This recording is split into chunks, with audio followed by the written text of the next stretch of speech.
is that you guys are all self-made. No one inherited anything. No one was given, a freebie. No one has been, given a downline. Everything has been created with your own hands, with the hands of God blessing all of us. So, you know what?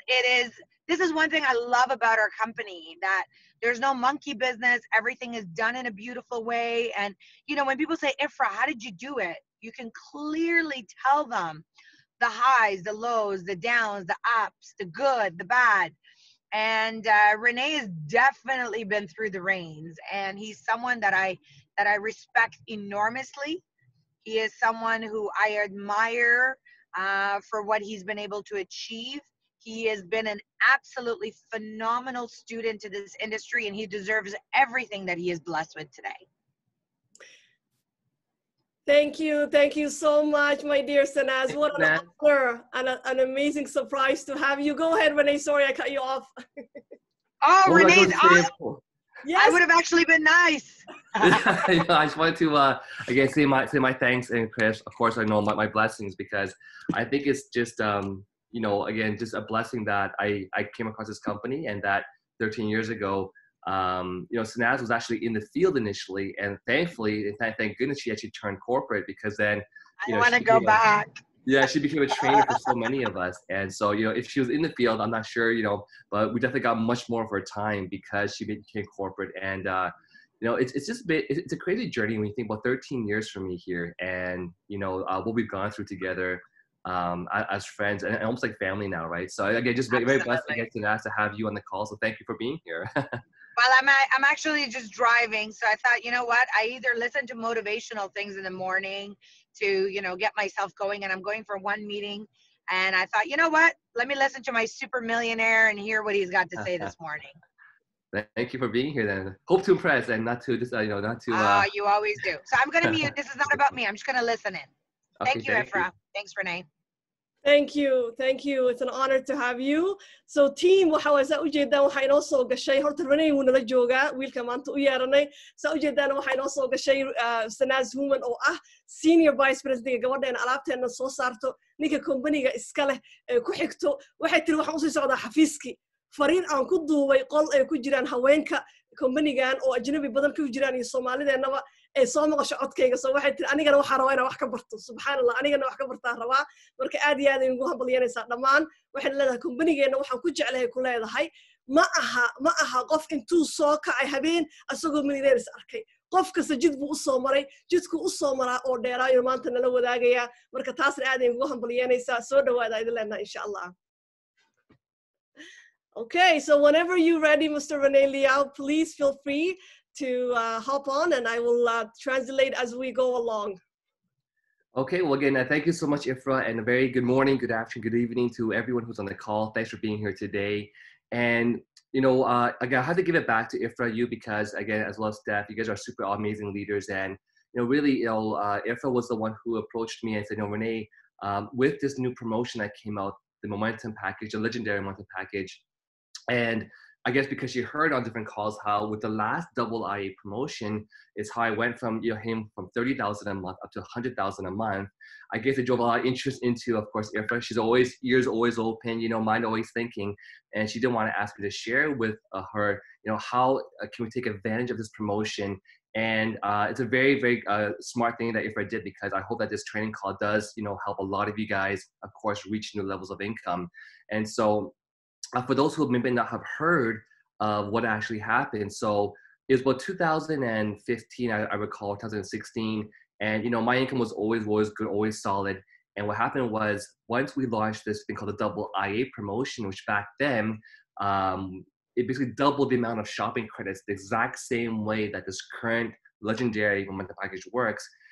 And we started promoting it like crazy. That's when all these people started buying that promotion. And of course, my checks just went insane. The volume went insane. But I did want to take you guys back a little bit, because, a lot of you guys, first of all, are doing so well right now, promoting the Fountain of Life and promoting different products, the toothpaste and the skincare line Flawless, and, the Posh Captive set. But I want to take you back, because 13 years ago when I first started, we didn't have this stuff. So just to remind you guys, right? I didn't have Fountain of Life back then to promote. I didn't have, you know, the microsilver toothpaste. I didn't have Very Flawless. I didn't have the Posh Cactus shampoo conditioner. And all we had back then, well, when I first got started, was just jewelry. All right. So, and it was like sort of like, it just kind of got into, I guess, the older showroom back then.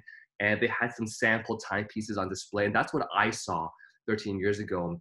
And, but of course, so what I'm trying to say is, I was able to make my first $1 million of income just on the fashion alone. I hit my 6-figure monthly income on just fashion alone. So it must make you wonder. So, you know, like, you know, again, like, I know a lot of people here have been brought in, of course, because the Fountain of Life does just, you know, wonderful things. But if you're not taking advantage of the fashion side of the business, and today's call is really about how I built my income to hit that 6-figure monthly mark, but of course, leveraging the fashion side of things, right? And so today's call, to really understand how to promote the Momentum package really well, I hope you understand we had to talk a bit more about the fashion side, because when I got there, all I had was the fashion, right? And so in terms of promoting the fashion, I want you to think about this, right? What really made our fashion sell was the fact that we have really special things about our fashion. And you have to ask yourself, you know, how much do you actually know about the fashion line, right? Did you know that we have special technologies in our Palladium line?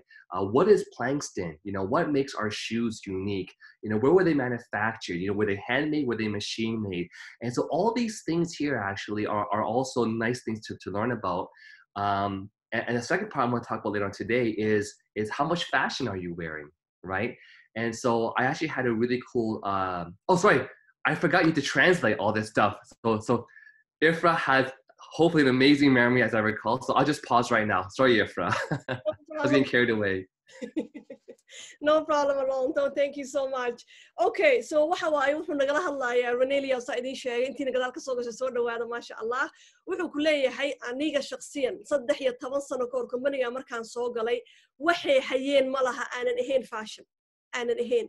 Milyankayga ugu horeeyay iyo dhowrkii milyan ugu horeysay waxaan ka sameeyay fashion.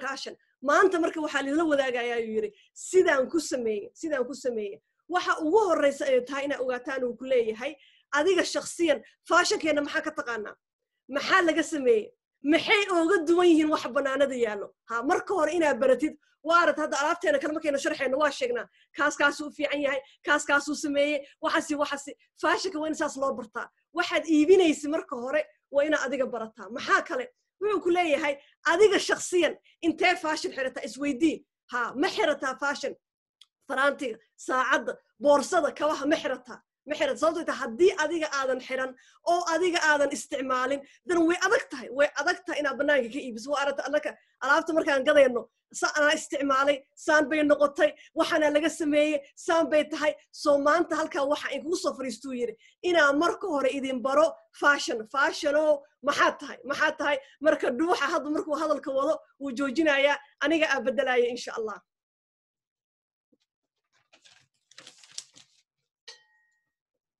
Okay, so that was good. Wonderful.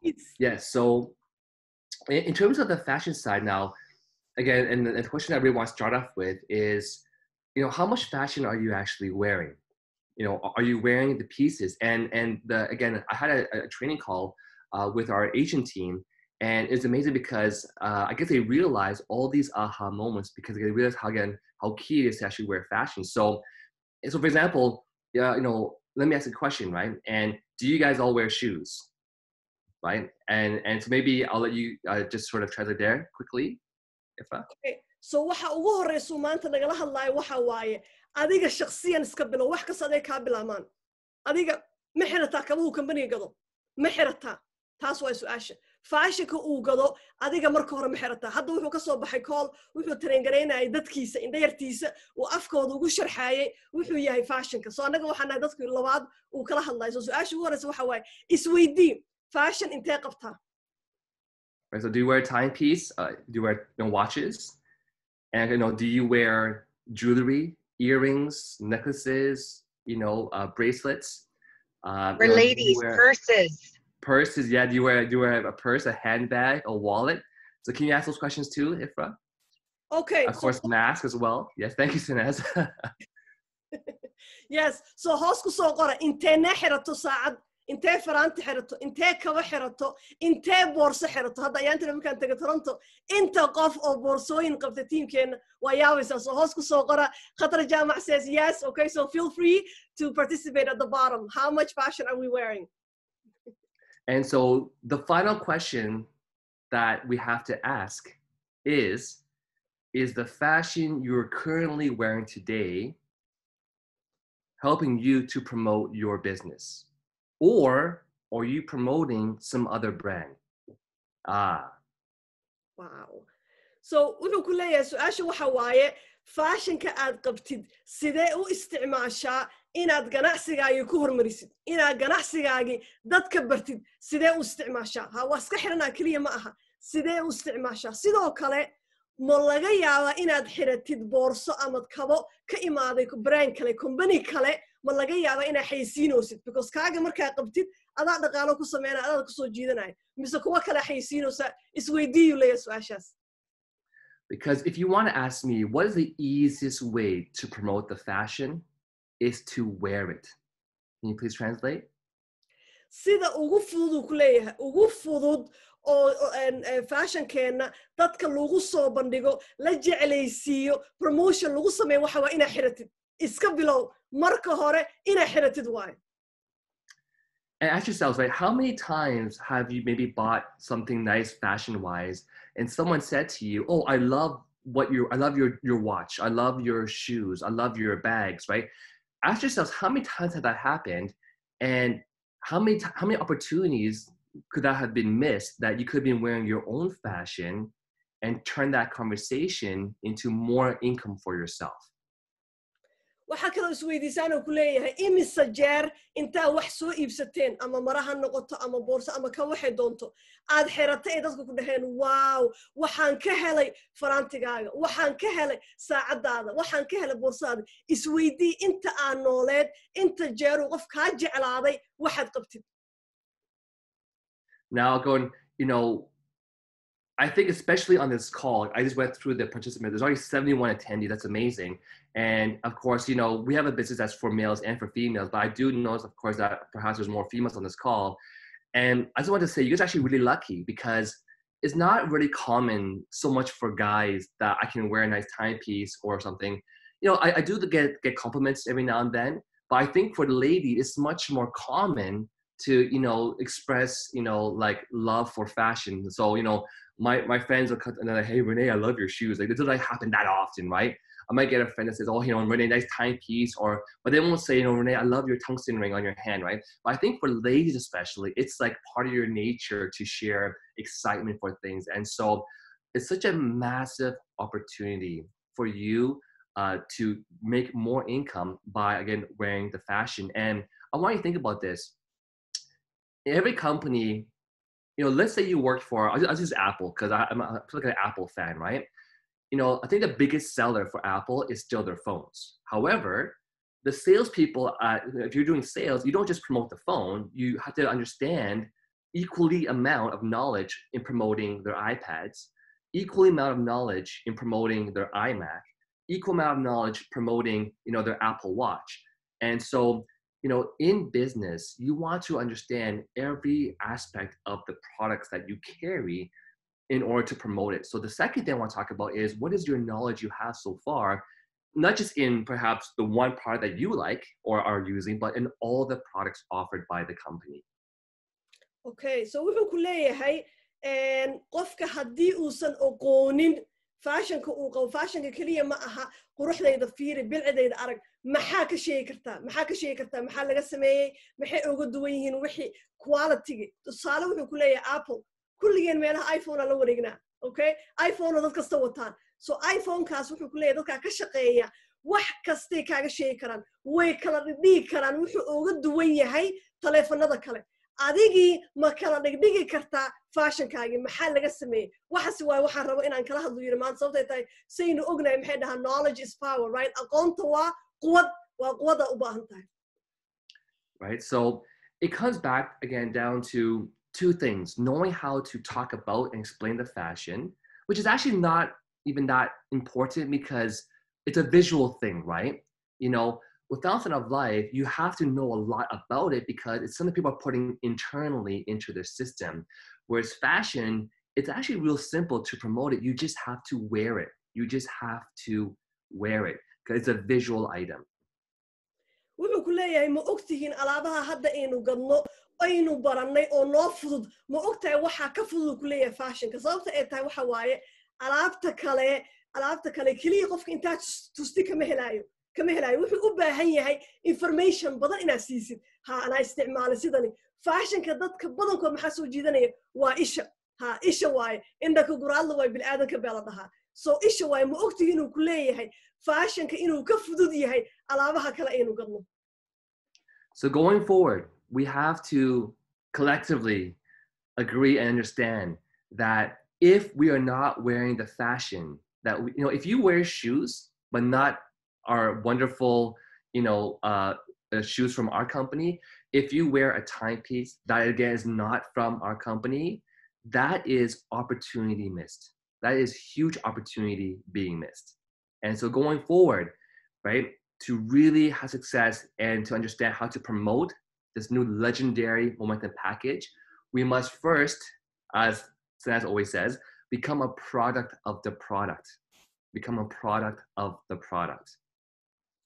wuxuu ku leeyahay haddii aadan qabin fashionkaaga maanta laga bilaabo haddii bannaanka aad ku aadaysa kaba aad kabahaaga ahayn boorso aad boorsadaada ahayn saacad aad saacadaada ahayn ogow waxa waaye fursad aad la weyday waa misgaraysa fursaddaa way ku dhaaftay waagii bariya marka aynu baxna innagoo qabno wax kale aan ka gadan karna dukaankeenna ogaada fursad baa idin dhaaftay waa muhiim waxa ugu horeeyo inaad adiga xiran tahay madax ilaa ya mijo fashionkaaga haddii kale mar kastaa baxdaan ogaada fursadda in ka luntu leeyahay.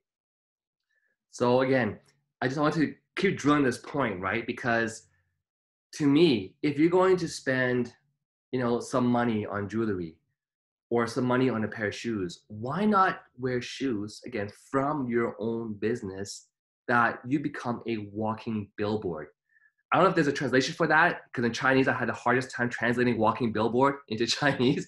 But if you want to become a walking billboard for your business.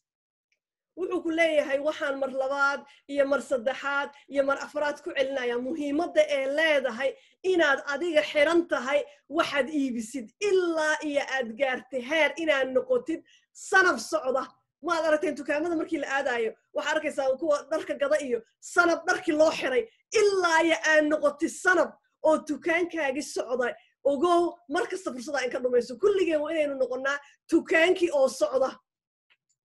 So we're gonna have some quick fun here, and I want everyone on the call to send a quick message with what you actually own in terms of fashion with the company. And I'm gonna do the same thing. I'm actually gonna show you guys a bit of my collection that I've stored up over, I guess, the last sort of 13 years here. And I hope you guys can sort of just bear with me here. I wanna show you guys what I actually do when I'm going out. So, number one, I love my timepieces. And so I have a lot here, but I started off.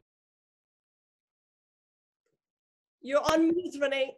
Oh, sorry, I tapped the mute button by accident. Yeah, so I started off, falling in love with this timepiece here. Actually, it was one of my very first timepieces. All right, so this one here is actually made of ceramica. So back then, there's another brand, starts with a C, rhymes with channel. But they had a similar timepiece made of ceramica. And of course, but I'd rather wear a piece that promotes my business. That's the key thing here, right? And this timepiece here, again, is fully ceramica. There's not one scratch, not even one scratch on this timepiece that I have now had for over almost 13 years in the company. And I still wear it today, all right? So ceramica is really cool because it does help to prevent scratches. Of course, when the Fairy Conquest got launched, it's the first, fully automatic timepiece that our company has designed. Japanese movements, again, this is amazing because you have the ceramic as well too, engineered steel, stainless steel as well too. And it's also fully automatic. So you can see the piece moving inside there, right? And It also has a open back to it. So if you, even the back of it, you can actually see the movement moving as well too. So, you know, I fell in love with this timepiece so much. And, you know, I mean, like I love timepieces when I go to shopping malls. I like looking at things, but, you know, honest to goodness, I have not found a timepiece that I actually want more than this. Like this timepiece here, when you wear it, it stands out like crazy. And I like it so much that I actually got this color, which is the blue and gold. I also got the sort of black on black one. This is really, really, you know, great for, I guess, you know, those sort of, you know, we want to wear all black and look like a Chinese mafia gangster. I don't know, but I'm just kidding. So that's really cool too. Of course, when I wear my fairy loafers, like sneakers, I have the brown to match the fairy brown as well too. And, you know, I mean, you had to look at the packaging. So on my last call, they asked me, I shared the story, how did I first promote the business in Taiwan? And so we have to translate that, right? Because it's just looking at the timepieces. Ifra, should I just keep on going? I can just take a moment. I just want them to understand what we're doing here. Okay.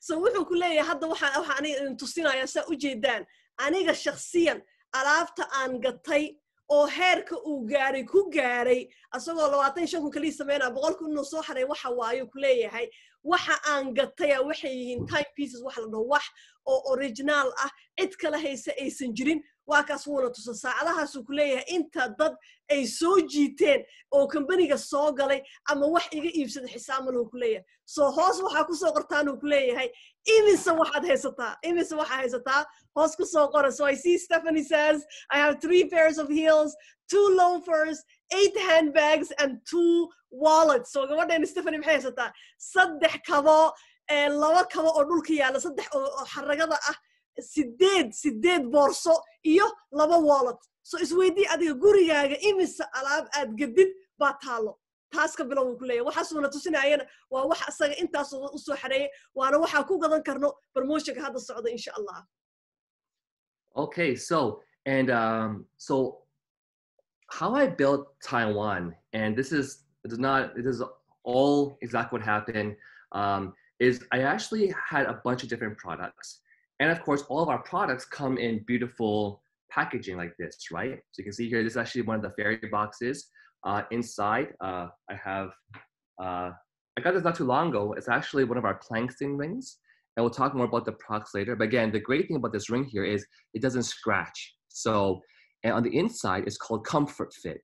So when you put it on your finger, it's really comfortable on your finger. It doesn't actually kind of scratch your fingers or feel painful. So we have Comfort Fit rings too. But I would actually have in the Starbucks. I went to a Starbucks.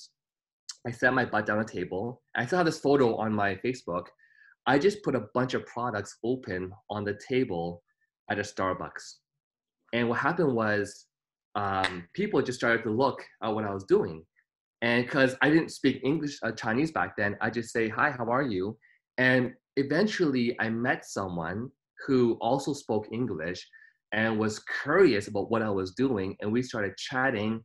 And of course, I ended up doing an actual presentation for them there. And that's what led to my initial Taiwan team. She invited other people, but it all started from me being at a Starbucks. You know, and again, so I almost want to show you this one last one over here too. This one I just got not too long ago. Again, it's actually for the timepiece. And again, it's just amazing when you open it up, all right? So hopefully it doesn't fall out, but I got all 4 colors of the Conquest, right? So this one here is like the white one with gold. I like to wear it with my more sporty look as well too.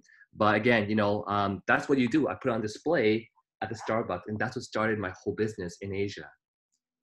Amazing. So haddana wuxuu ku leeyahay waxaan rabaa inaan idin sheegay Asia aniga sidee ku dhisu ku leeyahay sidee markuu Asia tagay hal kelmad muusan aqoonin oo Chinese ah wiilkaan arkaysaan gadaaluu ka barta ganacsigan uu ku barta afka Chinese ka so wuxuu ku leeyahay meeshii markaan tagay maadaama aan aqoonin af maxaa sameeyuu yiri alaabtii aan gatay meel Starbucks aan tagay coffee baan qaatay alaabtii asaa isku hordhigay dadkii line-ka ku jira dhan saas u fiirinayeen war maxay tahay kulama hadli karu yiri hay un badan ku dhahay kulama hadli kar afkooda muxuu Ilaahay subhanahu wa ta'ala qadaray inuu imaado qof ku hadla af English ها qofkii u sheegay war maxaa tahay wadankaas ka imaada Canada alaabtaanaan gadaa ganacsigaana ku jira wuxuu yiri dhowr asxaaban kugu yeerayaa kulana sameeyana ayakan English ku hadlaan ma no imaatid oo no sheegtid fursadaada taasa maanta wuxuu yiri Taiwan dhistay Asia da arkaysan saasa lagu dhisay kaliya isha un bay ka fiirsadeen.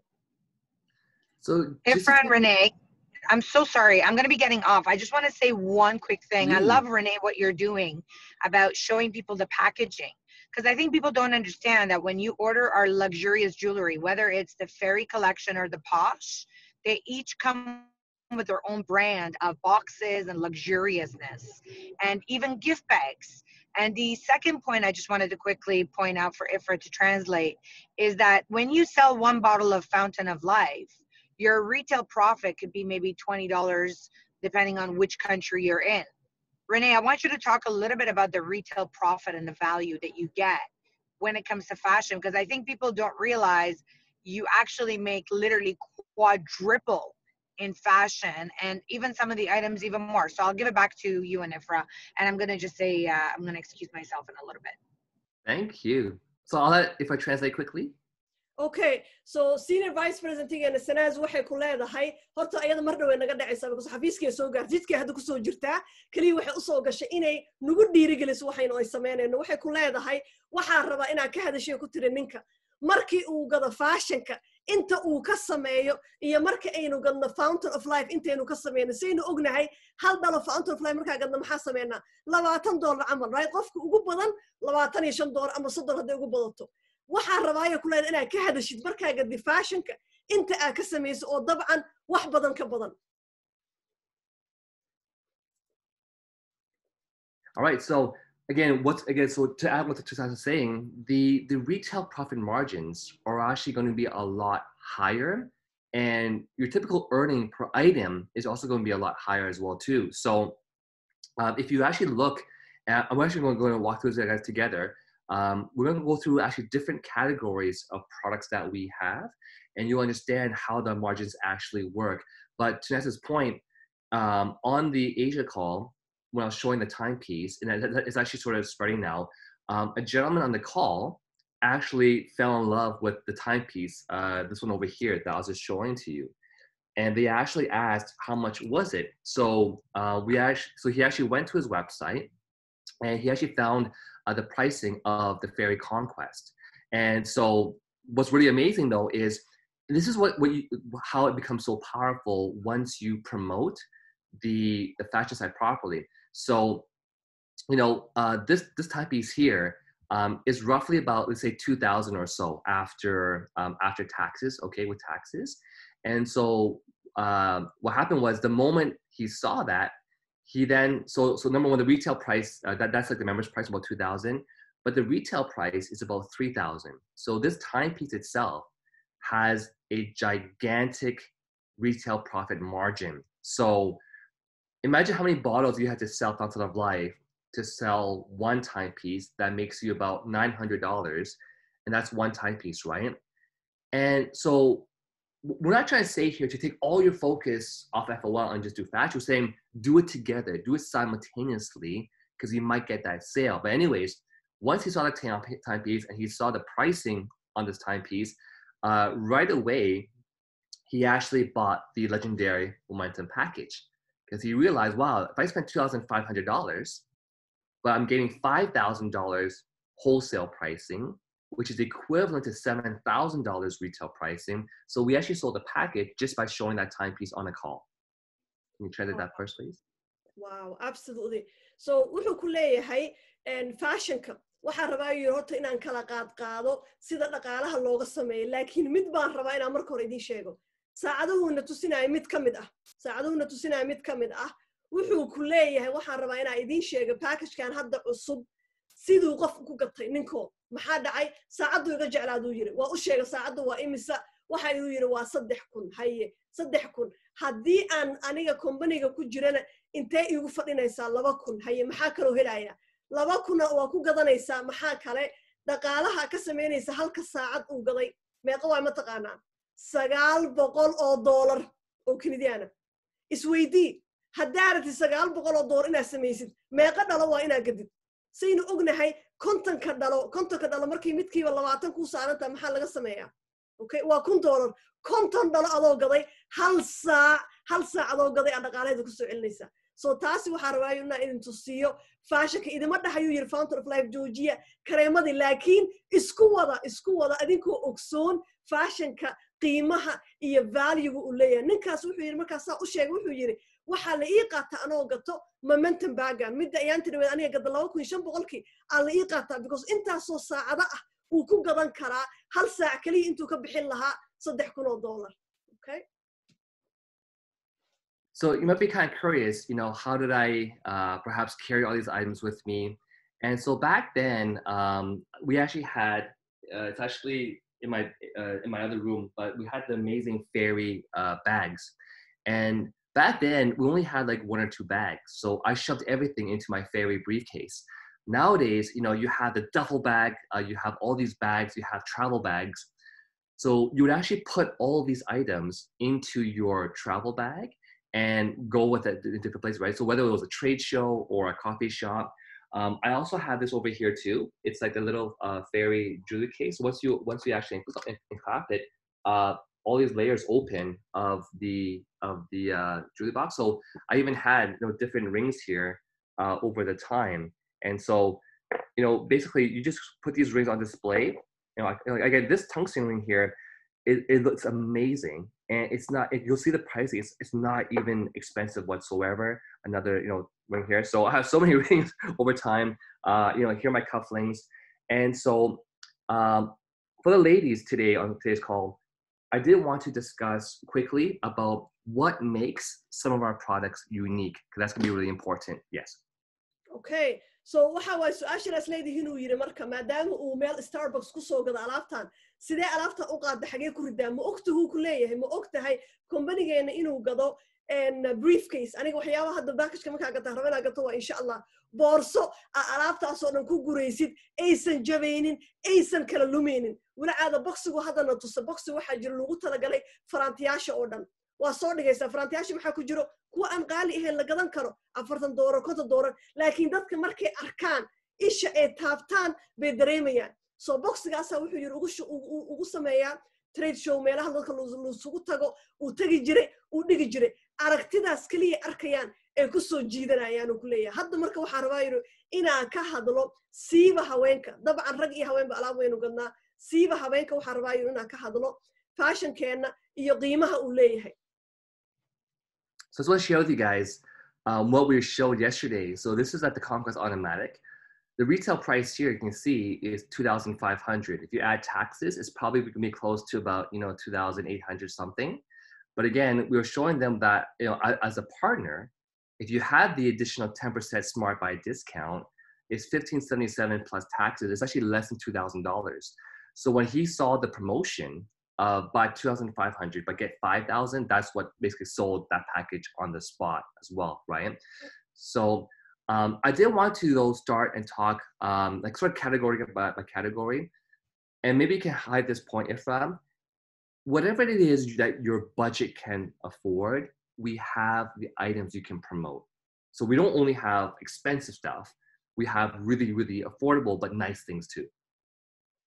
hadda waxa rabaayo inuu tusiyo yiri sida loo fiiriyo alaabta aad haysaan iyo qiimahooda sidoo kale waxa idin sheegay idin cadeynaya inaynu u hayno wax qof walba kii dhaqaalaha hooseeya kii dhaqaalaha dhexe ilaa iyo dadkii u dhaqaale sareeyay kaliya ha ka cabsanina 3 saacad marka maqashaan yaa gadanayo qof kasta wax baynu u haynaa haddana wuxuuna tusinayaa category-ga sida loo fiiriyo waxa ugu horeysa inaad barata ay tahay qiimaha alaabta aad gadib waxay tahay.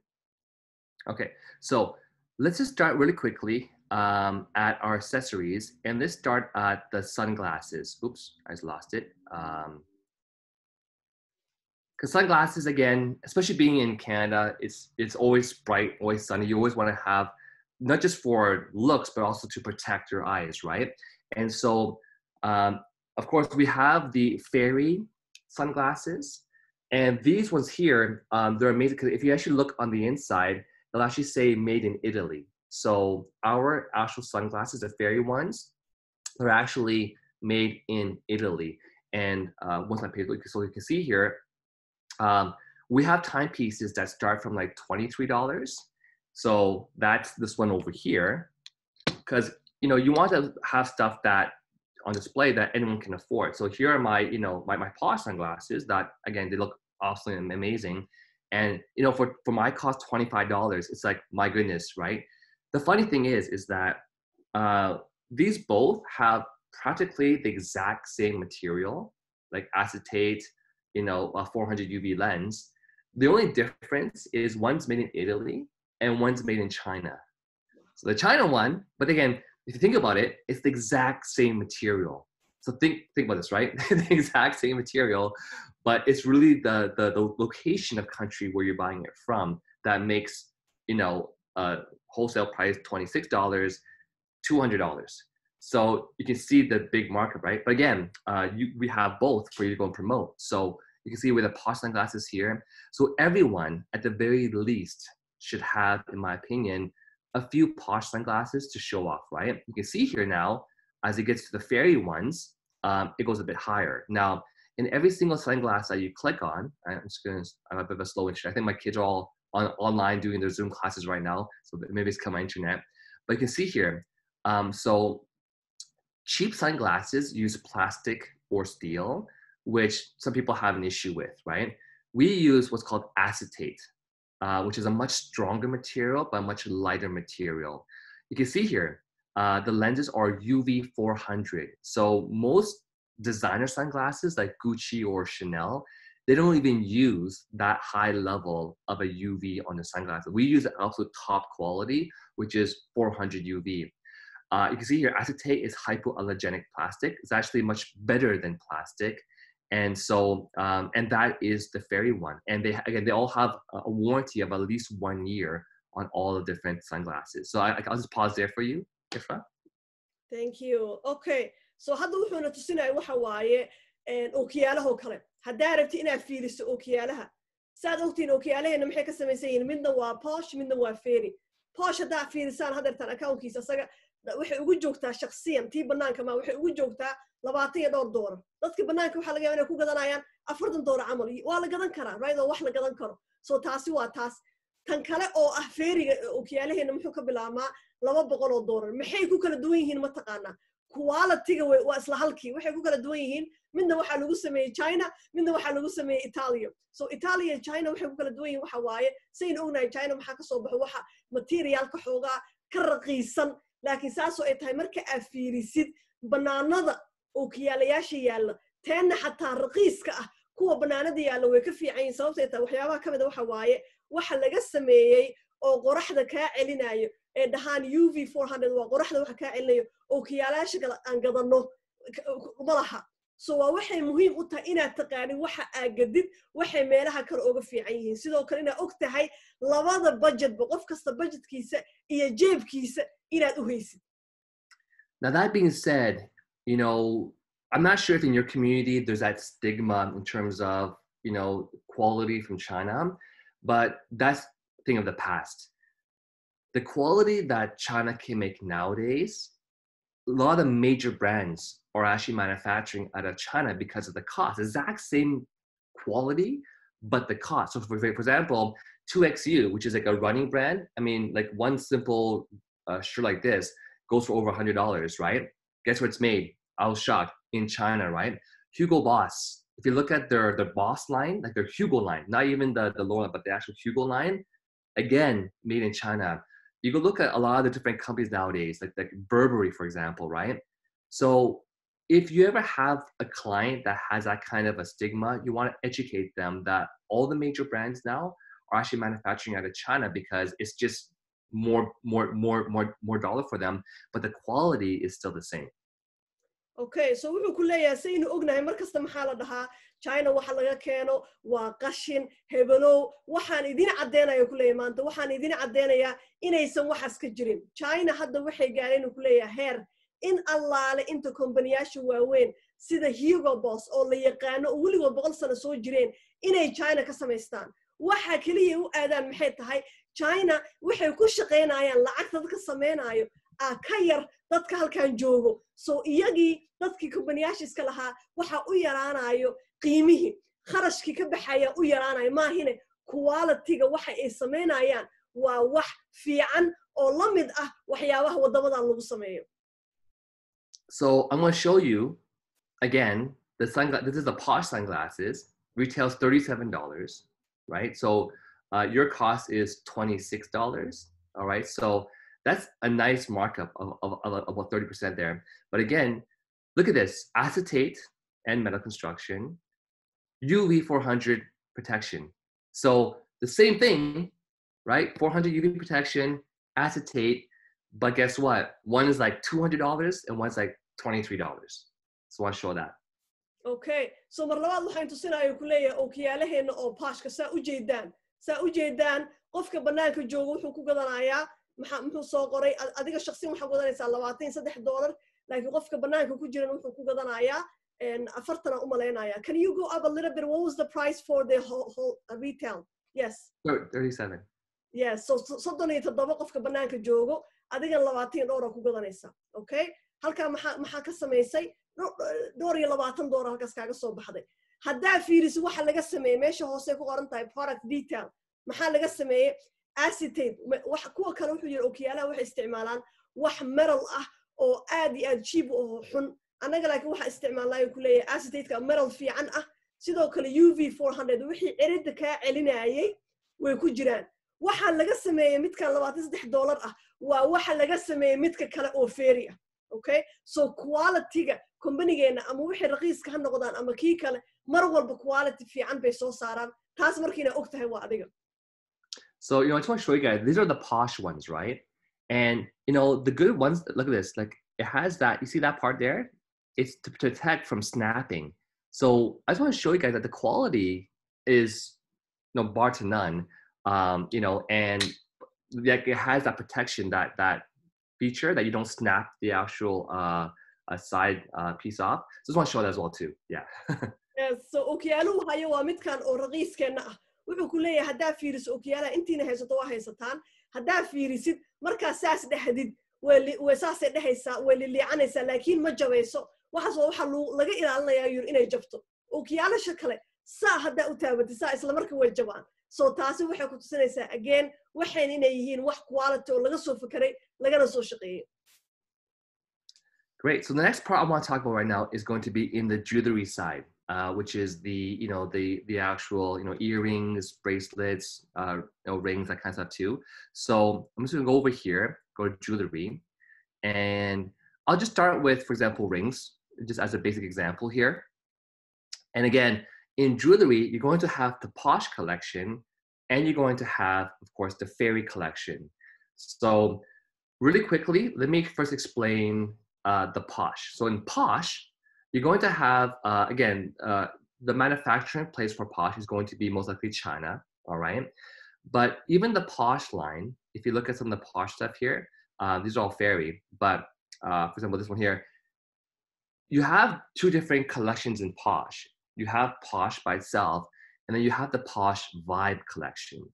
The Vibe collection, VIBE, is all of the natural stones. So all of it is like natural stone, because some people like to wear, amethyst, turquoise, Lopez, like different natural stones, because they have different healing, natural healing abilities. So in Posh, we have regular Posh, and we also have Posh Vibe. Okay, so haddatan waxaan tusinayaa yiri markii la fiiriyo brandkeena Posh oo raqiisan farantiyaasha haddaa fiiriso yiri farantiyaashan waxay uga raqiisan yihiin maaha inay quality-gooda xun yihiin waxa waaye waxa lagu sameeyay China saa idin sheegay China dadka soo saarayo lacagta la siinayo shaqaalaha way ka hooseysaa wadankan waa waxay wadamada dhan u tagaan China inay ka soo sameystaan. Okay, so taasi waa taas sidoo kale waxa laga sameeyay qaar waxa waaye wax natural ah waxa laga sameeyay dhagaxuun dadaa jecel markay korkooda taawato aan way jirtaa gabar iyaga soo tiray banaanada kama gatay tirabay jewelry-ga because wuu xagaa energy uu kiciyo ani markay iga tan waxay tiri wow dhagahayga waa caadi silsiladayda alkool waxay tiri waxa iga soo bixi jiray nabro because waxa laga sameeyay anaga waxa laga sameeyay waxa waaye qof kasta inuu xiran kara maadaama ay tahay wax dabiici ah oo natural ah. So since we're on this page, this is the ring that I just showed you guys earlier, and I had this one as well too, right? And I mean, if you really if you look at tungsten rings, in the market, they're much more expensive, like $200-$300. Now, so we have tungsten, we have ceramica, and we have Planxton. If you see Planxton, it is a technology the company created. It's a mixture of tungsten with platinum. So there are other tungsten rings in the marketplace that cost more. They look really ugly to me.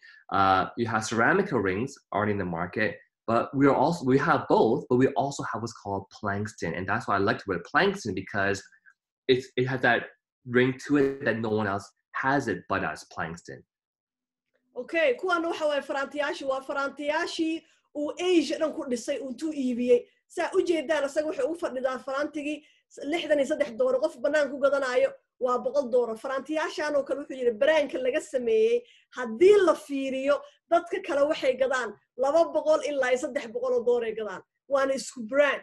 Waxa kale anaga heesanaa oo ka sii duwan waxa ay dhahaan Planxton company-geena kaliya soo saaro. So taasna waxay ku tusinaysaa waxaan uga duwanahay waxa banaanka yaalo inagii oo quality sareyso kana raqiisan banaankii haddana heeno wax ay dadka kala heenin. So I'm kind of curious, right? How many people knew about Planxton? Like, if you know what it was, maybe say yes, but how many of you actually knew what Planxton was before this call, right? And so, but again, these are the things that we knew when I was promoting, and I still promote the fashion till today, but that's how we got to our huge income, because we're talking about the fashion. And the really great thing about when you start having meetings and everyone's wearing their fashion, it becomes really exciting. Like, it almost creates that urge to want to buy because everyone's showing off the different things, right? It's a really cool thing once your whole entire team is all wearing fashion, showing off the fashion. You're creating that want in other people. So you gotta deck up, like head to toe. Yeah. So waxa idin sheegu yiri farantiyaashan waxa laga sameeyay aniga idin la hadlay ma oqoonin intiineeda taqaano kuleeya farantigan waxa laga sameeyay waa arka waa qurux laakiin ma naqaano. So waxay muhiim u tahay inaad baratid waa saas uu kuleeya waxa Planxton la dhaho company-geena kaliya inuu hayo aniga idin la hadlay maanta igu horeysa. So inaad taqaanid waa kaas Naima says I didn't know anything about it. I'll admit I didn't know anything about it either. So maxaa dhacay ku leeyahay markuu teamkaaga dhan uu qabo fashionki uu yaqaano dadka kale waa soo jiidanaysa waa urge qofka bil aadanka markuu waxa arko wuu cunaya anigana waa raba waa waxay muhiim u tahay marlada saddexaad inaad adiga markii hore xiratid oo iska bilowdid. Because the one thing about fashion is everyone has their taste. There's no right, there's no wrong, right? So as long as you have enough for them to buy, they'll find something eventually, as long as you are the one promoting it. So that's the beautiful thing about fashion is we all have our own tastes. We all like different things, but that's okay because we have a lot to choose from. Yeah, go ahead.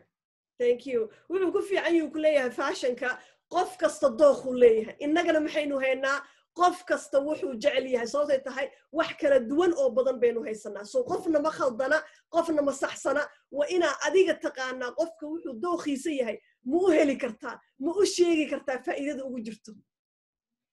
Now, we're going to move on to the Fairy silver line. Okay, this is actually a very, very special line. Now, question for you, right? Have you ever wondered why is our Fairy silver called Palladium? Right? It's not called Fairy silver, it's called Palladium. So here's a quick background on silver. Most of the silver you buy from other jewelry companies like Tiffany's or George Jensen or even Swarovski that has crystals on their pieces, they use what's called 925 silver. 925 silver basically means that 92.5% of that item is made of silver. The other 7.5% of that material is copper, nickel, other kind of metals to make it strong enough. So because 999 silver, which is 99.9% silver, it's soft, you can bend it, right? So for jewelry, usually the highest in the marketplace is 925 silver.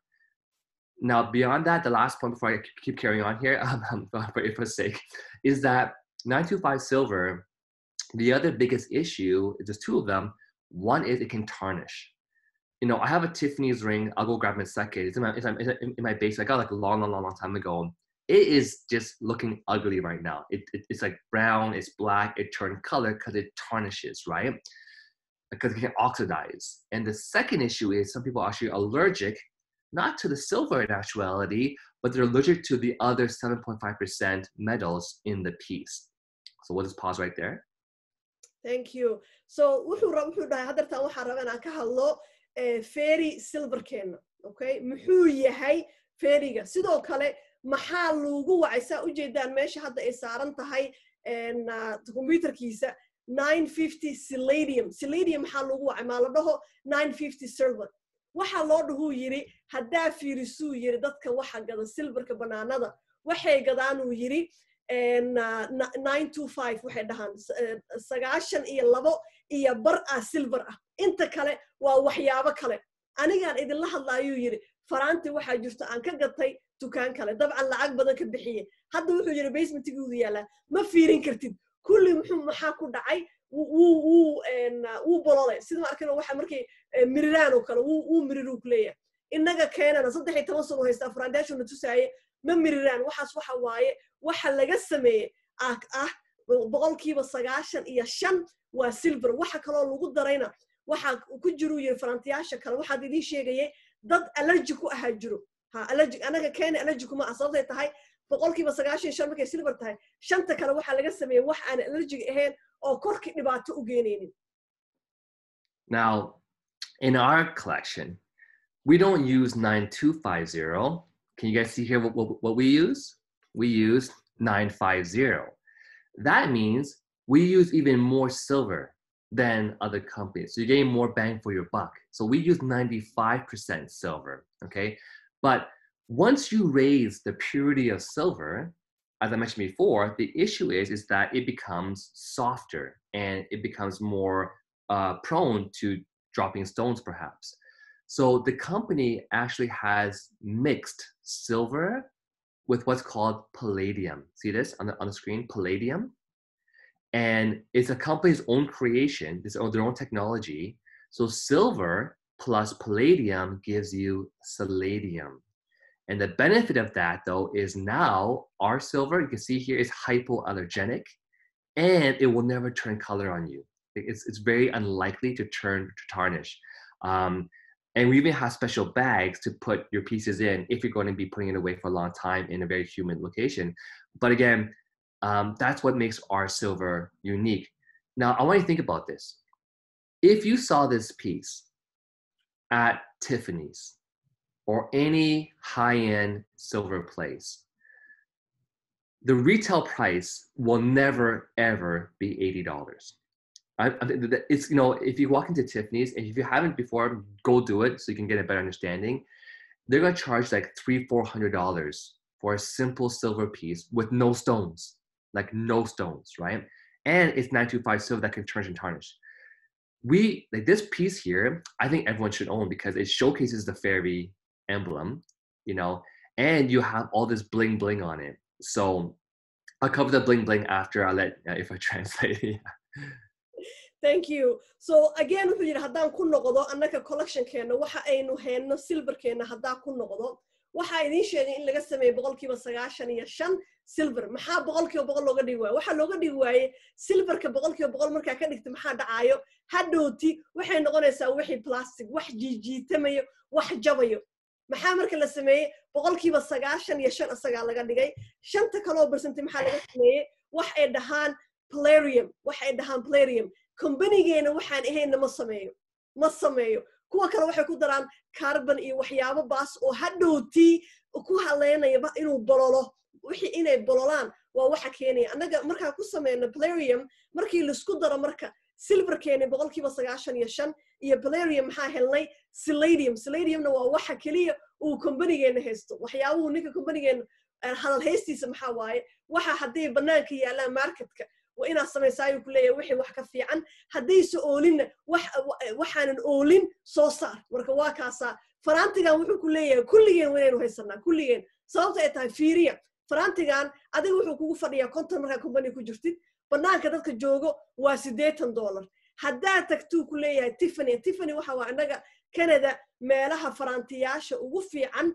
أو لغا قطو faraantiyaasha ugu quality fiican faraantigaan oo kale wuxuu yiri ugu yaraan 300 ilaa iyo 400 doolar kala bixaysa innagana maxaa ku helaysaa konton markaa company ku jirta banaankana 80 mar labaadii mar saddexaad wuxuu leeyahay qualitygeena asagoo fiican haddana waxaan ka dhignay wax qof kasta iibsan karo. Right, so by the way, you can see here on the inside of the ring, hope you guys can see that, when you manufacture silver or gold in Canada, by law, we have to put the amount of silver on that item. So you can see here at the back, it says 950. So every piece of silver, you will see the 950 on the inside, all right? So it cannot be contested, basically. It is what it shows by law. Am I cover that quickly? I love it. So faraantiga wuxuu ku leeyahay gudihiisa haddaa fiiriso maxaa ku qoran 95 inuu yahay silver.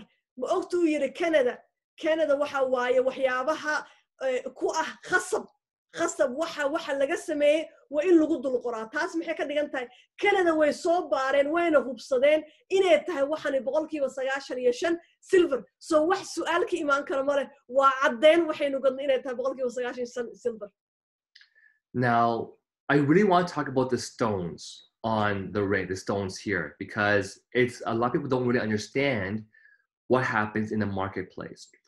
So some people ask the question, you know, are those real diamonds? And it's kind of a question that if I get asked that, I already know this person doesn't really know a lot about jewelry. And here's why, because when you have real diamonds, you never use silver with diamonds. It doesn't match. You always use gold, white gold, yellow gold, or platinum when you use diamonds. So just talk about that first. So they understand that we're not going to put a real diamond, that's like, you know, 10,000 plus on silver. This doesn't happen.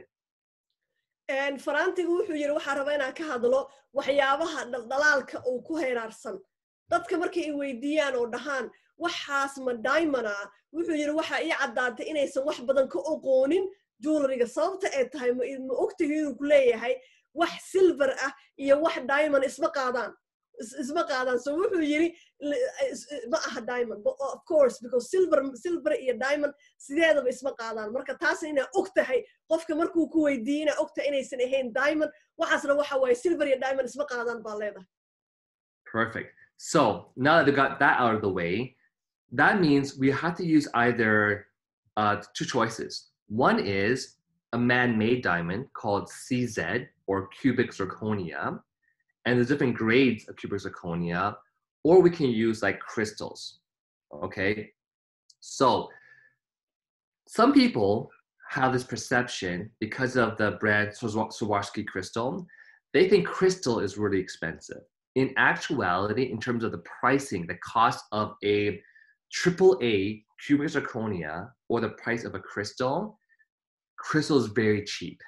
Like it's very cheap because it's hard to make a real diamond. So basically, I hope they understand that cubic zirconia and a real diamond, in terms of chemistry and like, you know, what's it made out of, they are exactly the same thing. In fact, the eye can't even distinguish the difference between a CZ and a real diamond. The only way is because by law, whoever makes CZ has to, on the diamond itself, like the diamond, on the crown piece, which is the side, they had to like micro laser inscription. You use like a 10 times microscope to see it says CZ. Whereas a real diamond will show its GIA certification. All right. So, but between choosing, maybe I should pause there so you don't. I don't know. Talking too much here. You want to translate first, Ifra? Yes, absolutely. So wuxuu ku leeyahay markii faraantiyaashan oo kale la sameeyo qofka wuxuu leeyahay laba choice uu leeyahay mid waxa waaye inuu isticmaalo diamond oo qof soo sameeyay ama inuu isticmaalo waxa ay dhahaan crystalka. So dad badan wuxuu yiri waxay u maleeyaan waxa crystalka dalaalkaas inay tahay wax qaali ah laakiin wuxuu yiri dalaalka crystalka dadka isticmaalaan waa wax raqiis ah sida lagu ogaan karana maxaa waaye markii lagu fiiriyo bahasha ay dhahaan microscope maaqa Soomaaliya lagu dhaho adiga lagu fiiriyo dadka ma arkin oo markii loo geeyo dahab la dhaho meelaha wanaagada raba bahale soo qaataa way ku fiiriyaan dahab inuu yahay waa la fiirin karaa waa la arki karaa baa lagu ogaan karaa ayuu ku leeyahay inay tahay waxa crystalka dhalaalka ee dadka isticmaalaan wax raqiis ah so annaga yani again wax raqiisa ma sameeyno so annaga waxa laga sameeyo uu hadda noo sii wadaa. All right, so now in terms of the AAACZ and the crystal, it costs a lot more to manufacture AAACZ because it is exactly the same thing as a real diamond but man-made, meaning the shine that you get is like a diamond. So between getting a crystal or a real diamond, you obviously want the reflection and the shine of a real diamond, because crystals can become foggy over time, right? And sort of clouded, whereas with an actual diamond never does. And that's why we use a AAACZ. And a lot of people who come to our showroom, who see our silver collection, they actually think it's real golden diamonds because it looks, so we want you to pay $50 for this ring, but it looks like $10,000. And that's the point of Fairy. Okay. And so a lot of people are saying, please record. It is being recorded. Saadi wala duwaya maanta, okay? All right. So wuxuu ku leeyahay waxa la dhaho crystalka maadaama ay tahay waxa dhalaalka wax raqiis ah oo jiib ah diamond kiil iyo silver kiina la dhihi isma qaadaan innaga company ahaan maxaynu la soo baxnay waxa la dhaho AAAZ saddex meel oo A ah iyo Z ba annaka la soo baxan uu yiri wayna ka qaalisan tahay dhalaalka crystalka ah waa wax ka qaalisan oo ka quality fiican dadka markay imaadaan uu yiri xafiiskeena kii interview annaka aad tagnay oo indhasracaadka nagu dhacay markiinu nimaano ee dhaheen dadka uu dhimaado waxay u maleeyaan uu ku leeyahay maadaama quality-ga isticmaalayna ay fiican tahay dhalaalkeena inay tahay diamond maba kala saari karaan waxaas waxa waaye crystalkii jiibka ahaa oo la garanayana ma aha hadda dadku waxay u maleeyaan inay tahay diamond laakiin diamond ma annaga waa ognahay laakiin quality-ga markaa fiirsid waa sida diamond oo kale. So basically, what I've seen, in our teams, definitely when we're promoting the fashion side, is a lot of people love to buy the Fairy 950 Selenium because number one, it has value, right? It's silver. The longer you keep it, guess what? That silver always has value behind it. And again, it's not so expensive that's going to break the bank, right? I mean, so if you got this at $50 and you sold it for $80, and you can sell it for even more than $80 because a lot of people who buy silver, they know the cost of it outside. But again, even if you saw a piece outside for $50, whatever, or $80, why not wear something that promotes your business? And that's my point. Yeah. So farantigaas u jeedaan waxa waaye adiga konton uu kugu fadhiyaa dadka banaankana $8 haddaad $8 ka badan ka bixinaysaan ognahay canshuurtii iyo markii lagu daray hebelo ugu yaraan $100 ku gadaysaa so waxa laga yaabaa $30 ilaa $40 farantigaas kaliya inaad ka samaysid haddii banaanka aad tagtid farantigaan oo kale maadaama waxa laga sameeyay taa quality fiican intaa ka badan ka bixin lahayd so intaa banaanka ka gadan lahayd ama dadkaaga ay banaanka gadan lahaayeen waxa leedahay aniga gado quality-gan uu fiican yahay adigana markoo inaad qabtid waayo oo dadka ay arkaan markay arkaan ay taabtaan bay dareemi karaan inuu yahay quality fiican waana raqiis markii lagu fiiriyo waxa banaanka yaallo.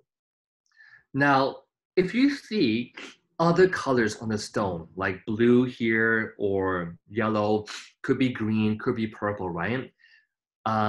Other companies that use, for example, different kinds of precious metals, right? Like jade or turquoise or, rubies that are red, right? Guess what? If we use a real ruby on this, your price goes up, enormously to the point that it's not even really affordable for a lot of people. So our silver line, if you ever see a different color like blue that resembles perhaps blue amethyst or yellow, we use also AAACZ because we want it to shine like crazy. If you get like a jade piece, jade is usually not shiny, right? So the point of Fairy is to attract people from all over. And again, all of our stones, whether they're pink or they're yellow, they all use a AAACZ as well.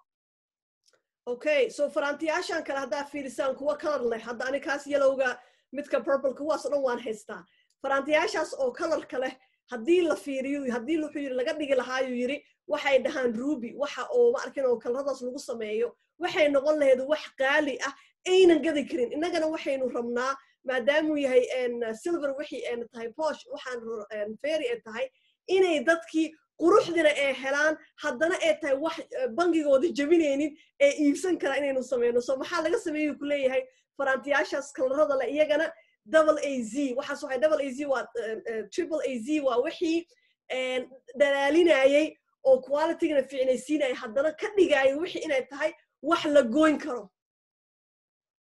Now the only one that we use the stone and because black is onyx, because black already doesn't really shine that much, and the cost of onyx is actually not too expensive, but it looks really good. So only the black stone like this would you actually see actual real onyx on the stone. All right, so some of them might be like I think this one here is actually yeah, see onyx here, it shows you there, right? So the stones are the AAA zirconia, but the black piece is the onyx, right? And so you know Heidi, by the way, like my wife Heidi, in our master bedroom in the walk-in closet, if you pull out one of her shelves, it's like all fairy silver. And so you know even Heidi, who's very picky when it comes to brand names and jewelry, she loves the fairy silver that we have because it's 950 palladium, you know, it's hypoallergenic, and so. But I want to talk about the black onyx really quickly too. Yeah. Okay, so farantigaasuu ku leeyahay waxa madowga laga sameeyay waa waxa kaliya aynu isticmaalo waxay dhahaan onyx oonan ahayn wixii kale oo laga sameynayay oo yacni kalarada kala ahaa waxaasna waxa way ku leeyahay markaa fiirisi madowga waxa ah madowga wixii waxa loo baahan yahay wax ma arkin oo shabaho markasta inaga waxaynu fiirinaa wixii quality-ga fiicnaa haddana isha shabahay okay xaasiga wuxuu ku leeyahay markay noqoto waxa baraanka ah ama silverka ay noqoto ma wajeclaba haddana wuxuu ku leeyahay qolkeena markaad tagtid oo armaajadeeda ay furto waxa ka buuxo intaas oo fairy oo silver ah waxaasna waxa waaye quality-ga markay u barbar dhigto meelaha kale waa ka quality fiican nahay so taasi waxay cadeen ku tahay marlaa saddexaad inaynu waxayna hayno wax ka duwan ay tahay banaanka yaalo. Now, even I get excited talking about the jewelry because, you know, I as a person that was just going to spend money, I prefer spending money on things that keep value over time, right? And silver is nice because, again, like, I mean, honestly, right, for this piece here, like imagine seeing this at Tiffany's, you know, like 3 black onyx, all the CZ, all the silver. I mean, you know, this ring here, I bought for Heidi and she still wears it today because it's a really nice sort of wider ring and all the stones are put together.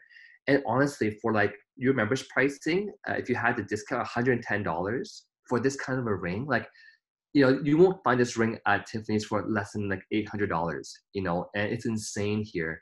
And I mean, look, like, and so by the way, the last part to cover though as well is some of our pieces here was actually worn by different celebrities. So when you talk about fairy, what I always say is, you know, the brand started back in 2009, for example, but over time we were seen on the Emmy Awards, Golden Globes, Toronto Film Festival, and hundreds of celebrities have now worn the product. And that's really important, I think, when you're out there talking about the fashion.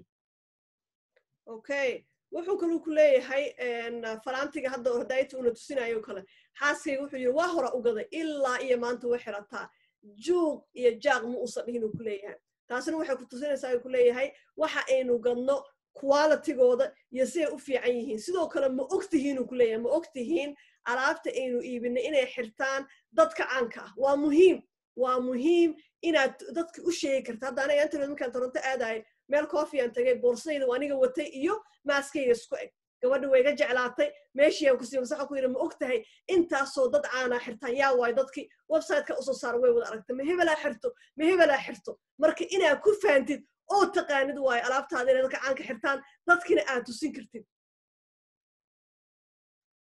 So back to So this is a picture of Regina Hall, who is in Scary Movie 5. If you watched that movie, it's pretty funny. And you know, guys, so I watched before, and she's in that movie, right? And you know, when you show this kind of a picture, you know, if you bought this ring on display and you showed a celebrity with it, it kind of helps to market it.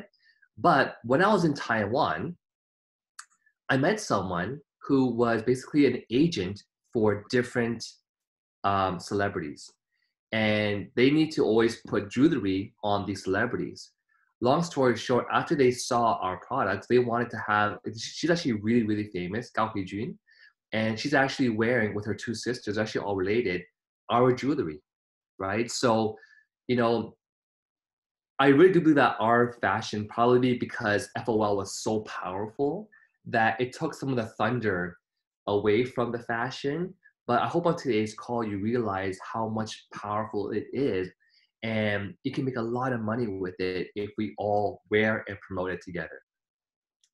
And wuxuu ku leeyahay fashion-keena markaa ka hadlaysid dadka xirta hadda gabadhi madooda ugu horeysay waa gabar movie hadda ka hor aniga afiirsaday dad badan waxa laga yaabaa daawadeen oo dhigto oo faraantigaas qabto kale marka faraantigii iyo sawirkii dadka aanka ahaa oo xirtay taasi maxay ku siinaysaa quwad waxa soo hartay saddexdan gabdhood midda dhexda ku jirto wuxuu yiri aad baa loogu yaqaanaa Asia ma aqaan ma haystaan mise filmaan dhigta ma aqaan kullay waa qof aad loogu yaqaan uu yiri markuu asaga tagay uu Starbucks fadhiyo tusinaya dadka ee ku xireen ka mid ahayd qof marka waxa la kulmuu yiri ayada agent u eg markaas u sheegay waxaan gadno wax allaale waxay qabaan walaalaheedna way soo kaxaysato kulligood waxa waaye alaabteeni soo alaabta markaas soo dhigtid iyo gabdhahan sawirkooda maxay ku tusinaysaa haddana quwad bay ku yeelaysaa insha Allah heer waxaynu gaarina innagana dadkeena caanka saas ugu soo dari doono.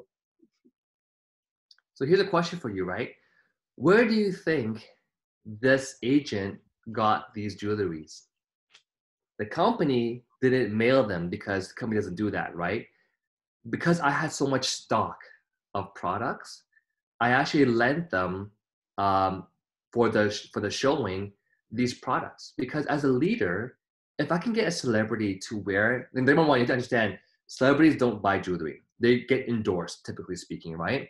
But for me, if I can lend my jewelry to a celebrity like this and not even pay them to market it, like they just, you know, wanted to have on the photo shoot, that's gold for me. That's like, you know, priceless for you, right? So as leaders, sometimes I want you to have that mindset. We want to build the brand together, whatever it takes, you know? So whether it's using your own products, you know, it's worth it. Yeah.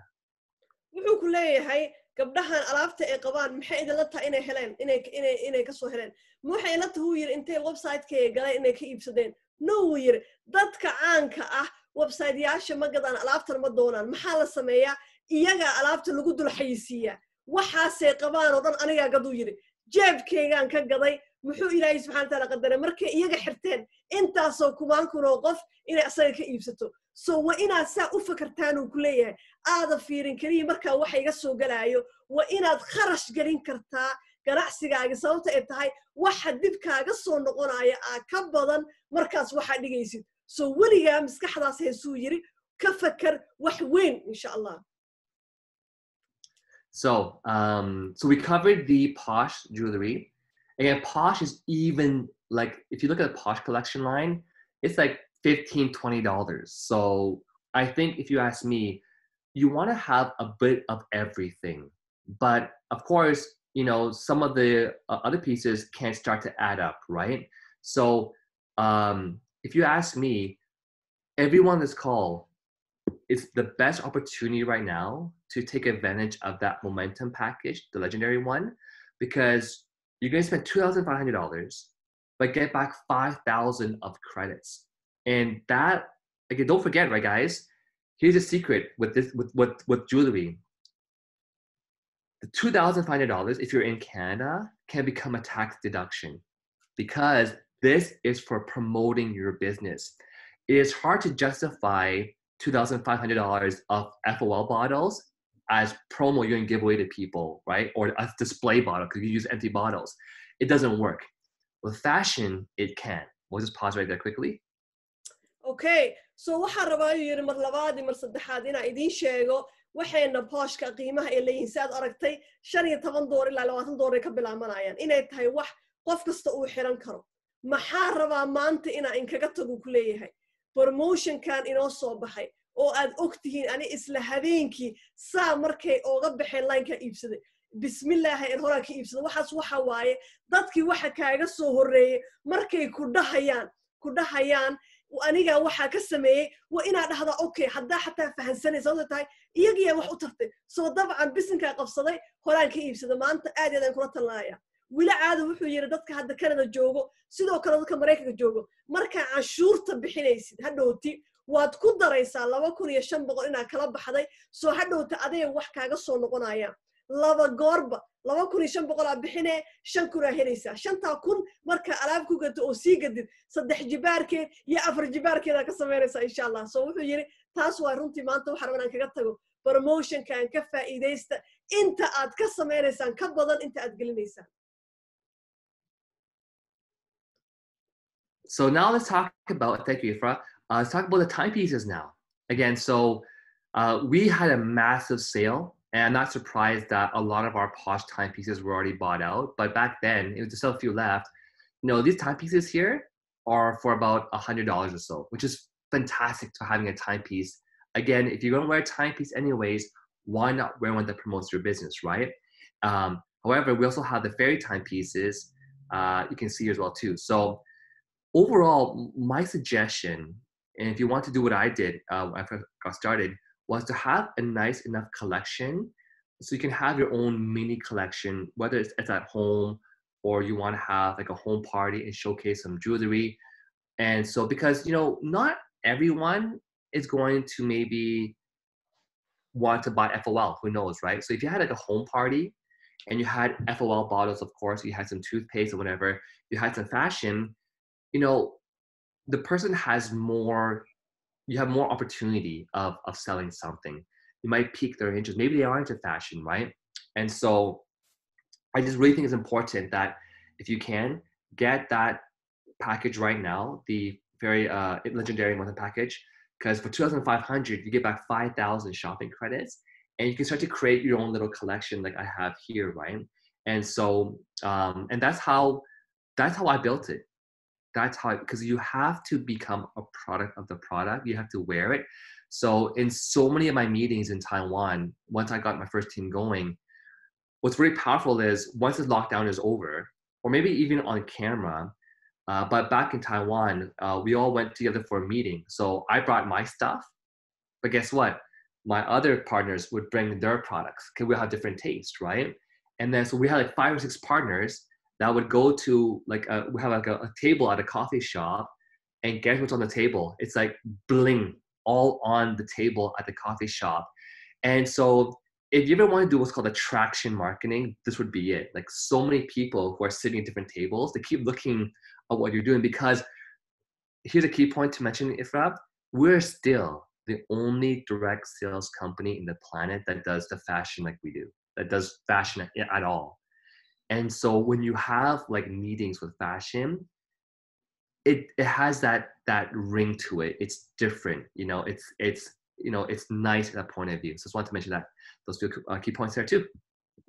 Okay, so wuxuu yiri aniga markii aan gatay package kaasoo kale sidee baan ku dhisay waana nuxurkii waa waxa dhan aynu maanta isugu nimaanay package-ku waan gatay haye xagee wax ka bilaabo maxaa sameynaysaa ayuu ku leeyahay waxaa sameynaysaa collection in allaale intii hadday noqoto saacado faraantiyaal kabo waxay kuu geyso markaa collection kaa samaysid hadhowti markaa soo bandhigaysid dadkii u soo bandhigaysid aniga wuxuu yiri markaan joogo yiri Taiwan maxaa dhacay collection-kayga la soo baxay intaasoo alaaba dadkii teamkayga intaasoo alaaba kulligeen wuxuu yiri markaa saamiisku u soo dhignay dadkii arkeen inda sarcaada ku dhacay xagee ka bilowna so waxa muhiim u tahay inaa marka hore adiga investment samaysid investment waxa waa waxa dhaqaale gelisid marka dhaqaale gelisid ee wax kaaga soo baxayaan so alaabtaan oo dhan oo kala nooc ah inaad gashatid soo dhigatid oo collection ah oo dadka aad ku soo jiidanaysid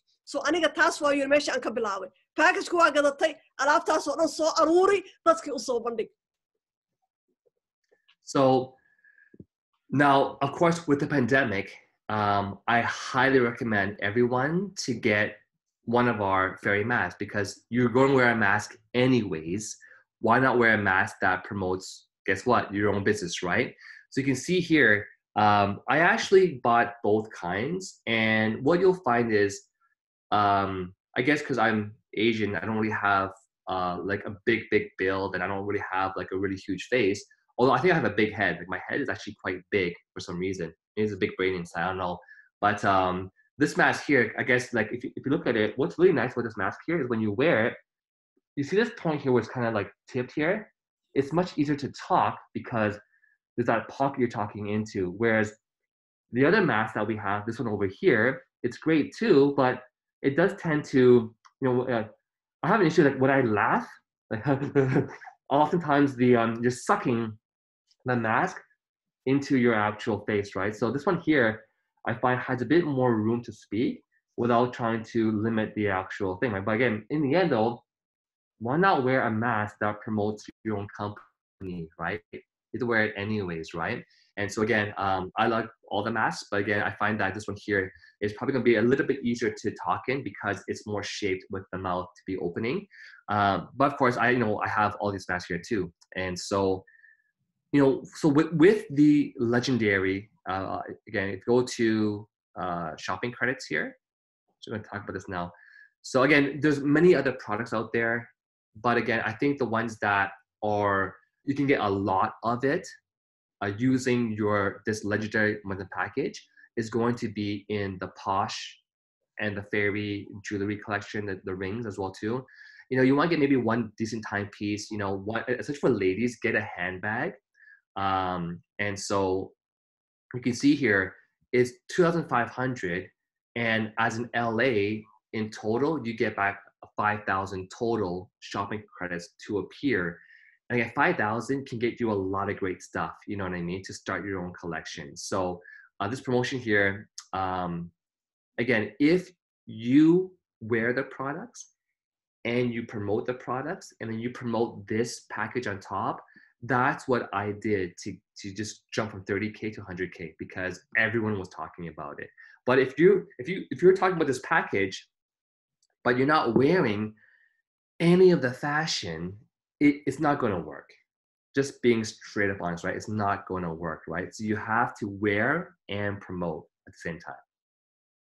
Okay, so wuxuu ku leeyahay waxa ugu horeysa cudurkan maadaama uu jiro waxa ugu horeysa markaa package-kan gadataan aad dalbanaysaan maxaa waay maskigi sababta ay tahay saynu ognahay wadamada kale ma aqaan laakiin kulli anaga hadda Canada meel lama aadi kartid meel ma gali karta adiga oo qabin so haddii laba goorba ay tahay ina xiratid kaaga adoo xirtaa lagu qaataa markaa qabtid dadka maxay sameynayaan inta qof weekendiga dhaweed live-kiga kuwa fiirsada xataa ay la soo hadleen in maska qabtaa rabnaa so markaa adiga iska bilowdid ogaada wax walba aday ka bilaamaan inta halkan soo fariisto kama hadli kara maanta momentum bag way fiican tahay faashaka way fiican tahay haddii aniga aanan qabin haddii aniga aan package gadan adigana waa saas oo kale waxna kama sameynaysid shilin haddaadan iska bilaabin waa inaana xirataa waa inaana package gadataa mar labaad iyo saddexaad wuxuu yiri haddaa rabtaan inay ogaataan sida 25,000 ama 30,000 bishii ooga kacay oo 100,000 bishii ku tagay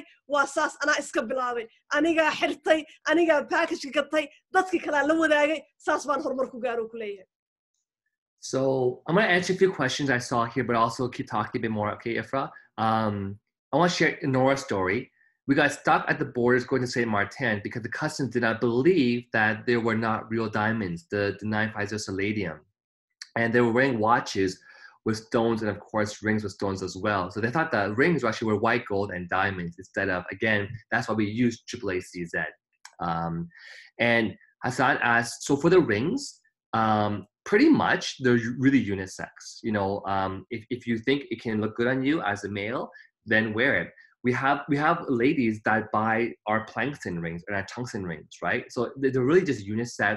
And some are more obvious. It has more pinkish color to it, or the design is more like, like angel eyes on the sunglasses. So pretty much whatever you can find. Some of them are not even gender specific. All right. So, and the last question here was this promotion. It's for everyone. But it makes the most sense to buy this promotion if you are the lifestyle advisor, because you're going to buy 2,500, get 5,000 shopping credits. But as an LA, when you use the 5,000 shopping credits, because you have the highest discount, you can get more products. If you're the retailer or the promoter, you know, or even a customer, if you're a customer, you're just getting back basically 5,000 retail price, which makes not as much sense. So being in LA is the most bang for the buck. Yeah, Ifra?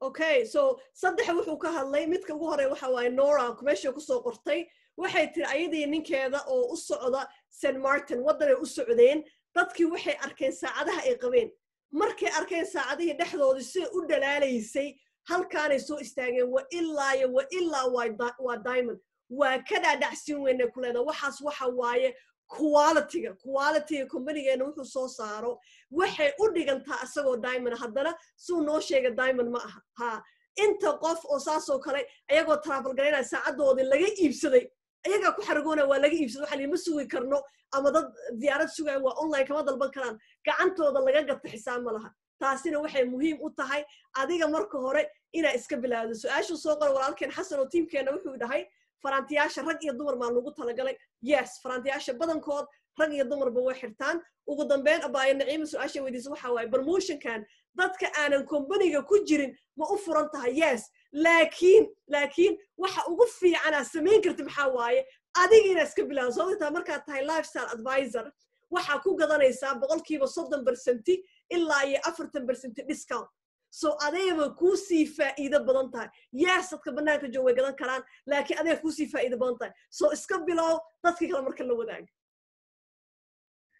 And so I did want to explain quickly, you know, just to finish off the call, you will see a category called market sale or clearance. And so these are items that are not, it's not because they have any kind of a defect on them, but there's basically no warranty on them. So it's like final clearance. So you can see here, this bracelet, instead of $27, it's $10, like for a posh bracelet, right? And so it's a great place. Some of them could be like off sizes, you know, it might not have your size, but you know, like again, like the bangles here. So these are great places to get even more, like less cost items, but just note that they're final sale. There's no warranty on it. Again, they're not broken, but there's just no warranty on them. All right. So like this is nuts. If you can get one of these Planxton rings, like, oh my gosh, like this ring here is $20. You know, so if they have your size, I would grab this in a heartbeat because that is darn cheap for you to have on a display, right? So, and you know, here's actually the Fairy Shield case here, more tungsten rings here. And so I would just take some time to go through this category and have fun. You know, it's actually a fun thing. And don't forget, right, if you're living in Canada, the USA, it becomes a tax deduction because you're promoting the business. These are promotional items. Here's the ring that I have. Like I had the exact same ring. It's $50 right now. And that's just ridiculous, you know, with your members pricing too. So yeah, and I can just have some fun, look at it. I have this ring here too. My goodness. So, you know, have fun. They even have some, this one I love to have before too. It's called the Fairy Engagement Ring because some people who want to get engaged, unfortunately, they can't afford a real diamond. So they buy a temporary engagement ring until they can afford the real one. And this is a great example of one. And this is a huge stone in the middle as well too. I'll just pause right there. Thank you. So wuxuu haddana tusinaya meesha ay xaraashayaan weligeen ma arkeen market sale-ka waxa la xaraashayo wuxuu ku leeyahay meesha markaad tagtid alaabta taalo aniga aad iyo aad ugu buriya siiba farantiyaashaas soo daldasha saa u jeedaa hadda farantiga ugu dambeeyo wuxuu lagu gadayay $108 hadda $10 lagu helaya waxaan marka la xaraashayo yiri ma aha inay wax ka khaldan yihiin kaliya warranty ma haystaan alaabteena kala fashionkeena kale hal sano ay leedahay warranty ay haysataa la soo celin karo kuwaan wuxuu yiri la xaraashayo warranty ma laha laakiin quality waa isla halkii marka wuxuu yiri kuwaas laga bilaabo isla markaa hal isla gaaro insha Allah. So there's a question coming in from Hamda in Germany. She says the glasses, okay, is it for both men and women or just? Yeah, everything in the company can be worn if it can match, you know, if you can match it, right? So we have ladies that wear some of the time glasses that were made for men, like mine, for example, you know, is a guy sunglasses, but a lot of girls also wear it as well too, right? So, you know, so a lot of the, you know, even like high-end sunglasses, they're made sort of intergender, so both can wear it. So yes, they both can wear it.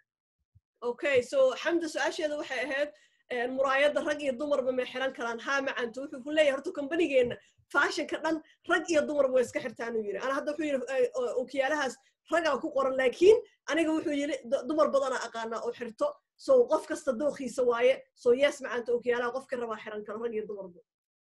So, you know, if I were you guys, I mean, some of these rings here, like they're like if they have your size, I would definitely shop through this category because like from $193 down to $50, like you can get a nice collection going, you know what I mean? And so this is crazy because a lot of these rings I actually have as well too, but I bought it at, you know, the members price, which is still a bargain. But again, this is a nice look. Again, we all have different tastes, right? Maybe I like this one and you don't like it. Maybe, you know, it goes vice versa, right? This is a beautiful one. Again, so if they have your size, again, it might not have to fit on your middle ring. It might fit on your pinky ring, right? But that's where if you don't have a ring sizer that a company sells, go and get yourself a ring sizer because you kind of have to have one. So I always suggest to buy the metal ones. Don't buy the plastic ring sizers because the plastic ones you might be able to squeeze where the steel one you can't squeeze. And so just know there's no half sizes in our companies. Okay, so if you click on a ring and just understand that there's only like full size, like, you know, 3, 4, 5, 6, 7, 8, 9, 10 kind of thing. So and just a quick tip, in the winter time your hands get smaller because it's cold, because blood's not flowing as well. And the summertime, because it's hot and your blood's flowing, your hands become bigger. So just know if you're trying to fit into a ring, and you're like you're like between a size 6 and a 7, and it's winter time, then your hands are gonna be smaller than usual. So understand that, you know, by summertime, if you chose a size 6 and it fits but it's a bit loose, you want to get a size 7 because by the time it's summertime, your hands are going. So if the 6 was already tight already, you want to go for a size 7. So to understand that, depending on what season you are, just pick the right kind of ring if it's going to be one of those in between sizes, right? So unfortunately, this one here is only size 4 left. So you might be lucky and have a really small fingers, but again, just check your sizes along with the ring sizer. All right, so wuxuu ku leeyahay markii aad gadanaysaan alaabta farantiyaasha siiba haddee tahay size-kiina aad iyo aadaan kugu boorinaya gata farantiyaasha because adiga waxaa laga yaabaa kuwaa ka heshid inay jiraan laakiin dadka kale kuwa kale ay ka helaan. Okay, kuwa kale ka helaan. So marna wuxuu ku leeyahay choice-ka isku yareynina farantiyaasha oo dhan iska gada sidaa hadhowti miiska saa usoo dhigan kartaan oo dadkii u tusin kartaan. Sidoo kale aniga waa haystaan hadda ka hor market sale haysteen company-geena dhowr bilood ka hor waan sagatay farantiga dadka lagu fiiriyo size-kooda qofaa size-kooda aqoonin farantiga size-ka lagu fiiriyo company-geena wuu gadaa iyadana iibsaduu ku leeyahay. Sidoo kale samarka iyo winterka faraheena way kala weyn yihiin markay tahay winterka maadaama qabow tahay dhiigeena isku tagay faraheena way ka yaryihiin laakiin samarka markii la gaaro uu dhiiga furfurto farihii way weynaanayaan. So qof haddii uu jiro winter kaa gadanaya uu yahay size-kii 6 hadhowta ogow 6 wuu ka yaraan doontaa. So waxaan kula talinaysaa inuu gato 7 hal size inuu ka sareeyo size-kii sababta ay tahay waqtiga ay kala tahay waaye farantigana cabarkiisa qaatuu ku leeyahay. sidoo kale wuxuu ku leeyahay fan haysta waxaana markaa gadanaysaan sababta ay tahay the more fan haysatid the more dadkana kugu jeclaanayaan insha Allah. No problem, Steph. Take care, my dear. So you can see here, the last point is on every ring, there's a chart you can see here. And what you should do is grab a piece of string or floss. And you can, if you don't have a ring sizer, it's okay. Wrap it around not the very bottom part because that's going to be the thinnest, right? It has to basically be able to sort of fit through the bone, but really it's the middle, this middle piece here, like here, because this part is really thin and the ring doesn't always really sit there. It might wiggle a little bit. So you want to measure, you can see in the diagram here, right? You kind of want to measure sort of, I guess, the meteor, well, sort of not at the very end, but a bit, you know, somewhere in here, basically, because once you push it through, it's going to sit here. So it has to be comfortable in this area. And so then once you mark it, you can see the length of the string and look at the chart. So if you're like, 58.2 millimeters, then you're gonna be a size 8.5. If you're 8.5 and it's like, let's say it's summertime and you find it tight, you definitely wanna go for a 9, because, right? So you have to kind of play with that a little bit. So, but most people, once you get one ring that fits, you know the size forever, because it's always gonna be the same ring size, right? And or if you have a ring, you can bring it into your local jewelry store. They have this long stick. They just drop the ring down, and it tells you what size you are as well. So shouldn't be a problem anyway. That's why there's a chart here in case you want to use it. So marka aad gadatid faraantiga waxa lagu cabiro sida loo cabiro waxa waaye ku leeyahay qofka fartiisa meesha ugu hooseysa ma cabiraysid faraantiyaasha badankood saynu ognahay meesha ugu hooseysa xogaa way ka soo kacsan yihiin halkaas ka cabiraya halka marka geysid waxa ku soo baxaya numberkaas waxa fiirinaysa warqadan oo la socoto faraantiga marka gadatid oo aad fiirinaysid meesha ay marayso sidoo kale haddii uu qofka hadda ka hor faraantiga gatay waa taqaanaa cabiridiisa markasta in la cabiro ma kana kale waxa ku fiican tahay marka aad show dhigaysid dad badan isugu yeerayso kale waa muhiim dadka inaad cabiri kartid oo ka saacideyn kartid dad badan ma yaqaanaan faraantigooda ma yaqaanaan sidoo kale dukaamada haddii la tago faraantiga la qaado la geliyo waxa jirto bahal dheer ay ku cabiraan marka gelisid numberka way ku sheegi karaan laakiin adiga waa samaysan kartaa maadaama aad qof ganacsato ah waa inaad dadkii u sheegi kartaa size-ka ay yihiin bahalkaana gadataa.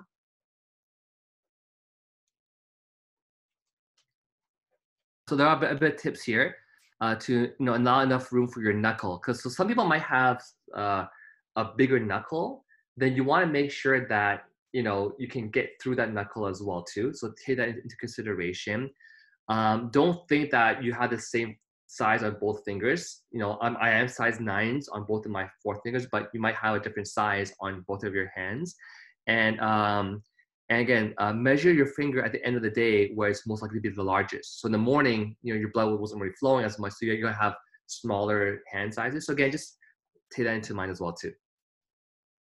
Exactly. So wuxuu ku leeyahay hadaa in siiyo tip ama wax idinka saacideyn kara waxa waaye in aad hoos waxa ku qoran uu akhrinayo oo ah sida loo cabiro qofka sida lagu sheego subaxii hore ma ogtahay subaxii hore iyo habeenkii faraha inay kala weyn yihiin subaxii hore maadaama hurdamka ka soo kacday dhiigaaga wali isku jira fartaada way ka yar tahay soo markasta lama raaco size-ka markaas waxba lagu dara hadda ani kama heen commercial ka gadanayo waliga hal size ka badan aan gataa because marba si ay yihiin soo dadka saas markaas kula tal inay waxun ka kormariyaan size-ki.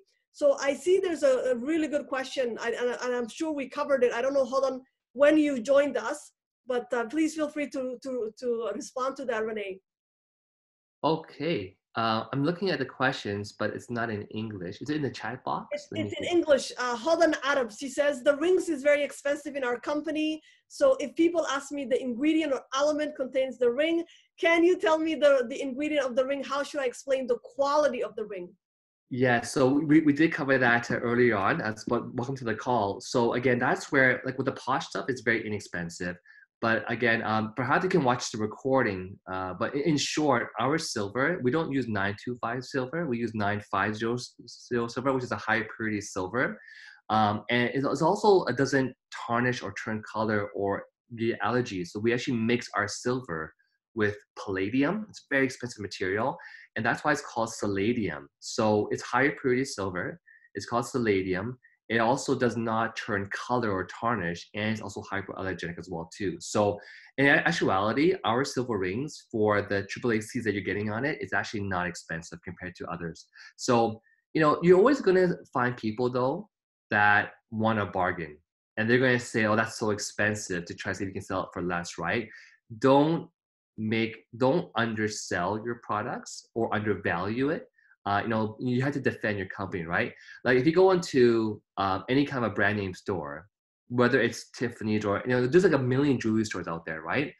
If you ever tell the person, to the sales rep, oh, it's really expensive, they're not going to, take they're probably thinking, well, that's because you don't have the money, right? They're not thinking that their pieces is not worth of value because they have their reasons to understand why they have better designs, it looks better, So as a salesperson, you always gotta stand behind your product and understand that some people will try to make comments like that to try to maybe get you to lower your price a little bit. But you have to be able to, again, back up why is, number one, say it's not expensive. If you compare our stuff to, other proper quality silver pieces, it's actually very inexpensive. But also here's why, blah, blah, blah, blah, blah, blah. Okay, so su-aashay weydiis walaasheen hodan carab gadaala kasoo gasha umalayn macaanto hadda 2 saaca almost ku jirnaa koolkan uu kasoo hadlay waxay tiri dadka dhahaayo farantiyaashiini waa expensive waa qaali sidee looga hortagaa dadkaasi horta koo wuxuu ku leeyahay weligeed way jiraysaa dad hadda fountain of life waa aragnay inta qofna dhahdo waa qaali weligeed way jiraysaa adiga laakiin waxaad u sheegaysaa waxay u yihiin qaaligaas ama waxay uga fiican yihiin wax banaanka yaalo kasoo qaad maanta waxaad tagtay dukaan oo gada farantiyaal marka u tagtid ee ku sheegaan price-ki haddaad tiraahdo waa qaali ma kula tahay inuu jabinayo maya why wuxuu og yahay quality-ga waxay u fiican yihiin so adiga inaad ku kalsoon tahay waxaa gadid inay tahay wax quality leh aad iyo aad ay muhiim u tahay ku leeyahay so dadka soo kale u fakarna waayo dukaamada waa tagnaa weligay wax laga ma jabiyo ama qaado ama ha qaadanin adiga laakiin qofkiina u sheegi kartid waaye taasna aad bay u soo falanqeeyna hodan macaanto waan duubay YouTube aan soo galin doonaa dib baa ugu noqon doontaan insha Allah. There's another question here, Renee, in Somali. It says the rings, are they damaged by water? No. So because we have the special technology on it, it will not damage by water. But of course, if it's like, you definitely want to take good care of it because any kind of water left for too long, can have not negative impact in terms of the composition of it, but in terms of perhaps, if you just want to wipe it off, right? So it won't damage it, but take good care of it because it's your investment, right? But it won't damage though, no. Okay, so actually with this walaashan xawo waxay ahayd biyaha farantigeena biyaha muusan damage ma gaarsiinaya wuxuu ku leeyahay maya laakiin saasoo ay tahay haddii faranti biyo wax badan lagu daayo dabcan wax xun unba isbedelaya so ka ilaali intaa ka ilaalin karta ka ilaali laakiin saasoo ay tahay damage ma siiyo biyaha. But that being said, a company does sell under the care and maintenance, right? Like if you want to be putting away your silver for a long period of time, again, Canada, we don't have this, it's so dry in Canada, right? But again, we do sell anti-tarnish bags if you want to take further protection of your stuff as well too. We have, different kinds of cloths that you can use. And so we do have different things you can actually buy to further take care of your products. But in generally speaking, it's going to be sort of maintenance free already as well too. So, but I just wanted to go back to the point really quickly about the pricing, because think about this, right? If you worked for Mercedes or Bentley or, BMW, and someone comes in and says, that's too expensive, as a salesperson, you're not going to think anything of it. Like you're going to think it's a BMW or it's a Mercedes, right? And it's a ferry. Is my point. So you want to have the same kind of mentality as if you were presenting. We have you can't buy Selenium anywhere else in the world but through our company. So be proud of that. Like be confident about it. And when you talk about it, a lot of people read your reaction. So if you look impacted by their comment, or, if you told someone, for example, at Rolex, they have expensive timepieces, the salespeople, they're really snobby, right? They just, they kind of almost like, give you this kind of a look like you're kind of crazy, right? Like this is a Rolex, So you gotta back up your products with the same kind of, not attitude. I'm not saying, give a dirty look, but just make sure that you stand behind your products, right? And say, it's a fairy, but, here's why. And you can explain the different things, yeah. Mm-hmm.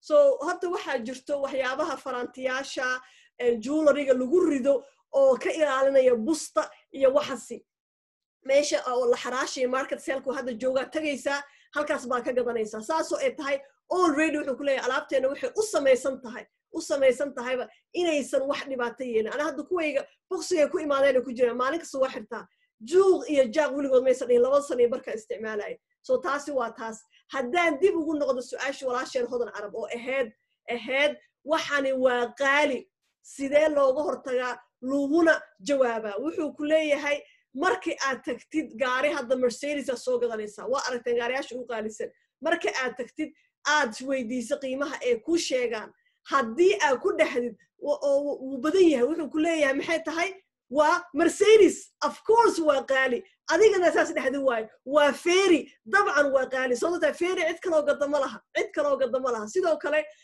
silver keena farantiyaasha laga sameeyay oo la dhaho selenium adduunka qof gada silver selenium ma jirto annaga kaliya gadno so again wayna yani hubtaa waxaagi inay tahay wixii kale inay ka duwan tahay okay oo istaagi kartaa garab istaagi kartaa waxay qiimahaas intaas u noqotay. And I'll give one last example before I explain the cleaners. You know those timepieces shops in the malls? Like every mall has like this one expensive shop that sells all these timepieces, right? Go inside and I can guarantee you there's at least like 10 different brands of timepieces that I've never heard of before, right? And when you see the price, it's gonna blow your mind. It's like $6,000, $8,000, $12,000, right? And you can say to them, "Oh, that's so expensive." And the brand might be called like, Banana. I don't know. I'm just giving you an example, right? The name is called Banana. And the response is, well, it's because it's a banana, so it's a fairy, it's a Rolex. So it doesn't even matter that person doesn't know what the brand is, because going to a timepiece store, he doesn't care if you don't know what a tag is or what a Rolex is, right? His response is, it's a tag. It's a Rolex, regardless if you know the brand or not. So people might not know a fairy. That's regardless. The response is, it's a fairy. I want to make that point again. wuxuu ku leeyahay mar labaadii ma saddexaad haddaan dib ugu noqdo qiimihii wuxuu ku leeyahay moolasha fiiriya markaad tagtaan moolasha mool kasta wuxuu leeyahay ugu yaraan hal tukaan oo haya wax allaale waxa jewelryga oo qaali ah la goyn karin aniga aqaana boqolaalo maxay ka bilaabanayaan 6,000 8,000 waa yaabaysa haddaa u tagto oo tiraadid waa waray waxan waa qaali maxay ku dhahayaan why because waa Rolex ama oqow adiga baraankii ama marketka ama oqow ama ha aqoonin magacaadan aqoonin oo qaali ah weligiin ma aragteen adigana jawaabtaad waraysaas tahay waxay qaali u tahay waa ferry wixii banaanka yaalay ka duwan tahay so waa inaad mar kasta ku kalsoonaataa alaabtaadii inay ka duwan tahay alaabihii kale ama qofkan ha yaqaano ama yuusan aqoonin ogoon wuxuu ku leeyahay dadka adiga actionkaaga fiirinayaan waxa markaa ku kalsoon tahay way gadanayaan haddaada adiga kalsooneen oodan ku faraxsaneen qiimaha ay yihiin iyo qualitygeeda dadkina ma aaminayaan marka taas ma loo ansaxdo ku soo celinaya ayuu leeyahay. Sorry. I just choked on my own saliva. Sorry. But I want to say though, if you want to clean your jewelry, be very careful. Don't buy the market stuff. So in your back office, I don't know why this should be under the care maintenance, but it wasn't. Just click on search and type in cleaner, okay, in the search box, and you will find these 3 cleaners. We have one for the tungsten planting ceramica and your timepieces that are made of the same material. We also have the silver one, because our technology on our silver is a very special mixture. You don't want to use any general jewelry cleaner on our stuff. So make sure if you're going to buy the special cleanser from our company. Yeah, you can just use water and kind of get a cloth right away. But again, the best way of doing it is to use one of our cleaners. And that's the last part. moogtii inuu ku leeyahay farantiyaasheenna iyo waxa jewelryga alaab lagu clean gareeya inaynu annaga iibino banaanka ha ka soo gadanina ama biyo iyo Kleenex ha la meeraysanina halkaan ka gadan ujeedaan clean waxa lagu clean gareenayo waa $10 yaan gadan karin $10 wax badan ku heynayso farantiyaasha silsiladaha waxaas lagu clean gareenayo 2 sano bara ku jiray waxa clean gareeyo ma hayo sababtoo mid kasta si abay nicimo soo qortay juuq iyo jaaq muusa dhihin subxaanallah saasoo ay tahay wuxuu yiri anaka waa iibinaa marka aad tagtay meesha uu taga searchka aad galaysaa waxa gelinaysaa clean waxa lagu dhaqo way ku soo baxayaan alaabtaas iibsadu ku leeyahay alaabtiina ku dhaqda.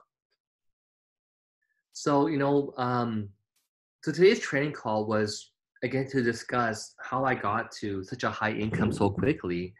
And it might have felt like a product training, but I hope you enjoyed it. But that's because I did it using fashion. And in order to promote the fashion properly and to promote the value of this package, the legendary Momentum package, you have to also promote the fashion. But to promote the fashion, you have to wear the fashion.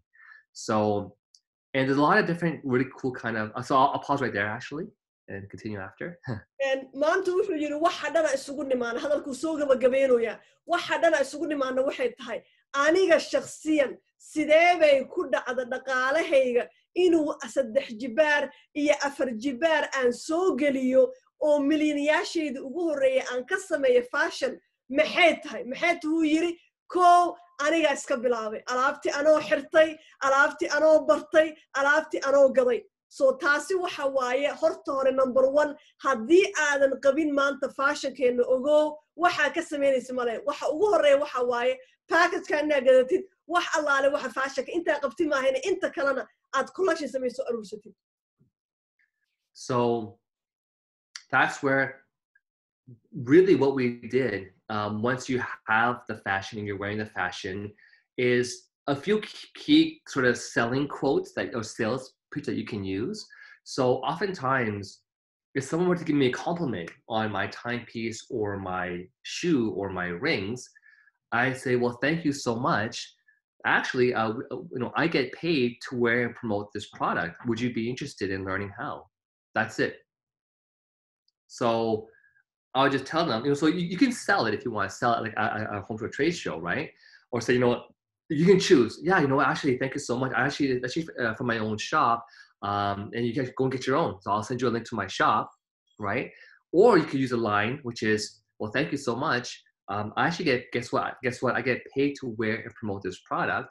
Would that be something that might interest you? And that would start the whole conversation. And that's how we kept promoting the fashion. The same quote, would you like to get paid? Would you like to learn how to get paid to wear and promote fashion?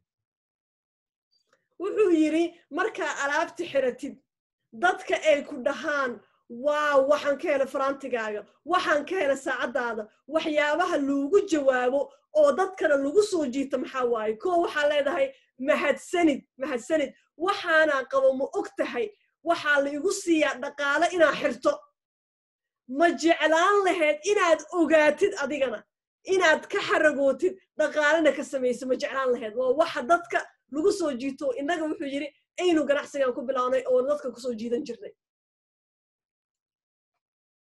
And so that's pretty much how I did it was, once you started doing it and your team started doing it, imagine having all of your team partners, on social media, when you order your stuff and you receive all of your products, make sure you do a video. So do a video of you basically unpackaging all of your products, and that is your time to announce to the world a sales pitch, right? For example, hey guys, it's Renee out here. Guess what? My package finally came in. I ordered that like a few days ago. It just arrived.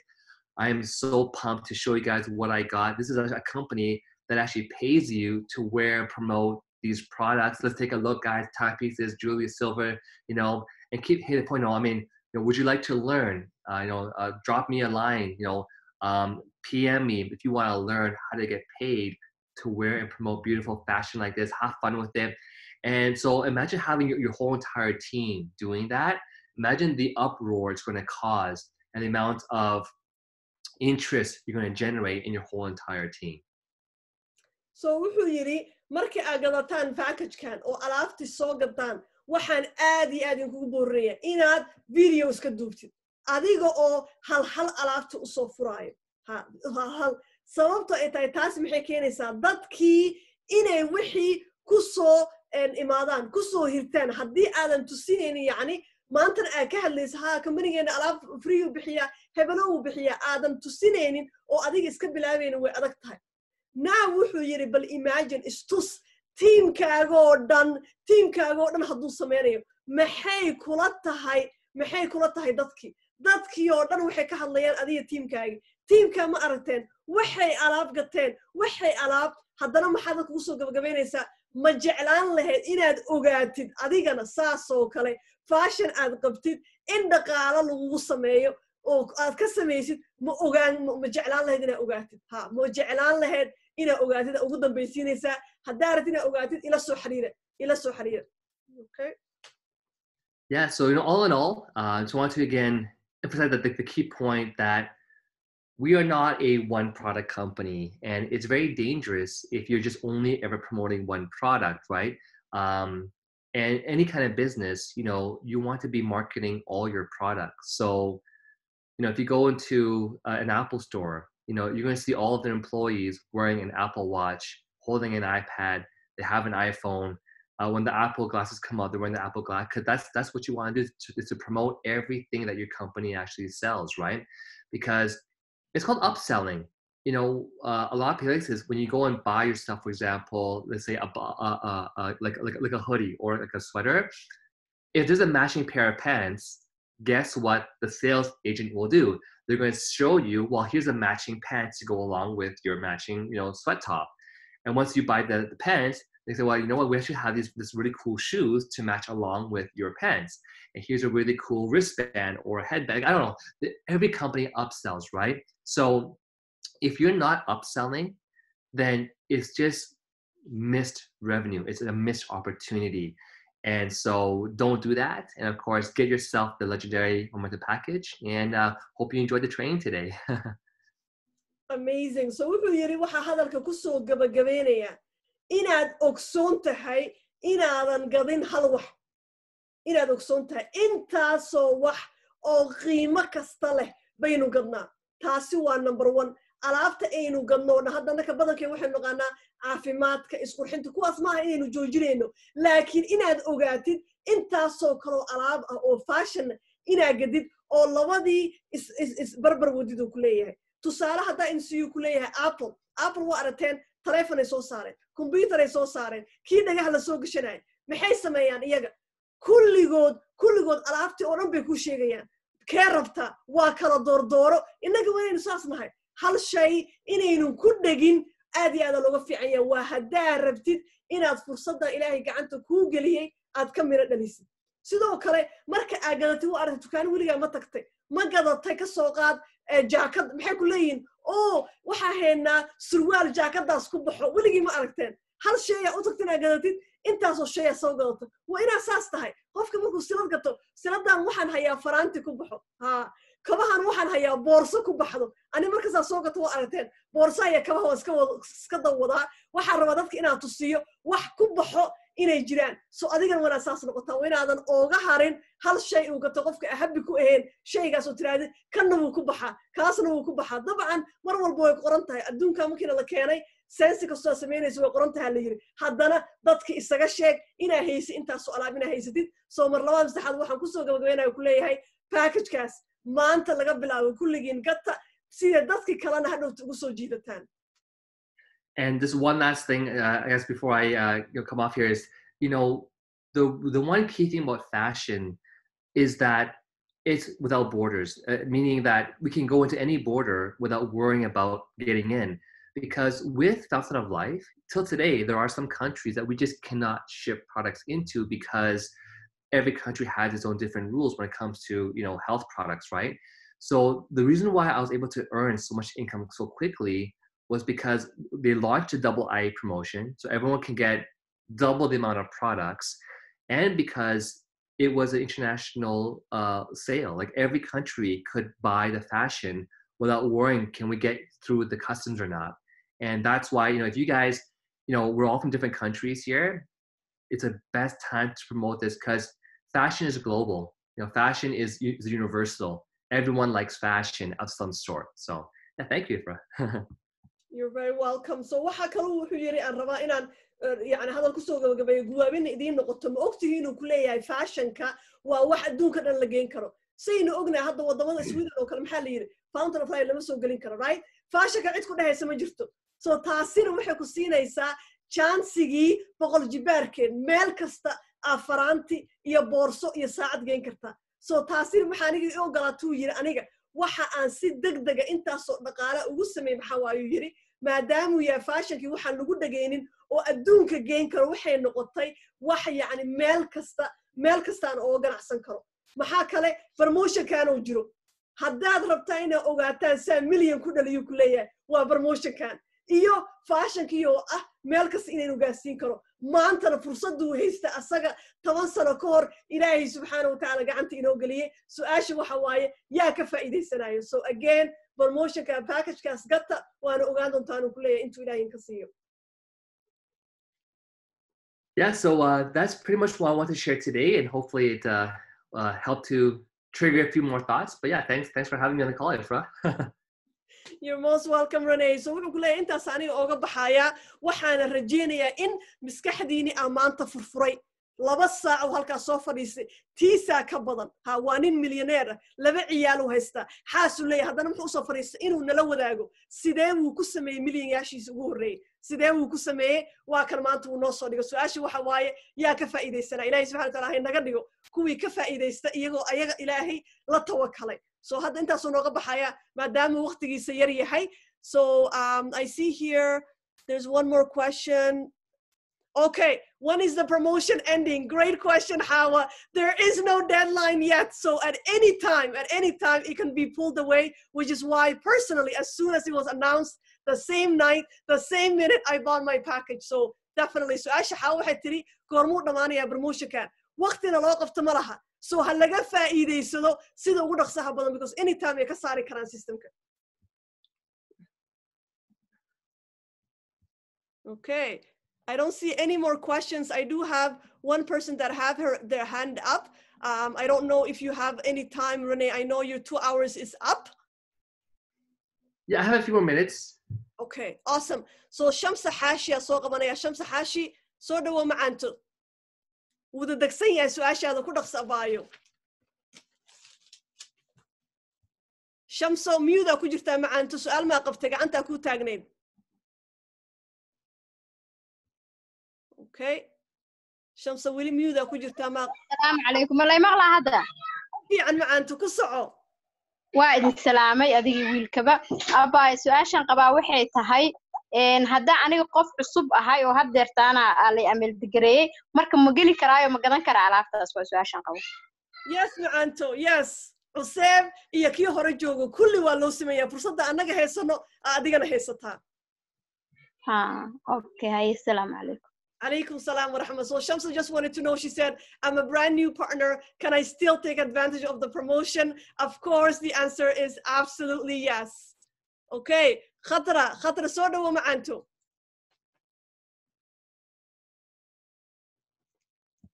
Okay. Khatra. Assalamu alaikum. Wa alaikum salam wa rahmatullah.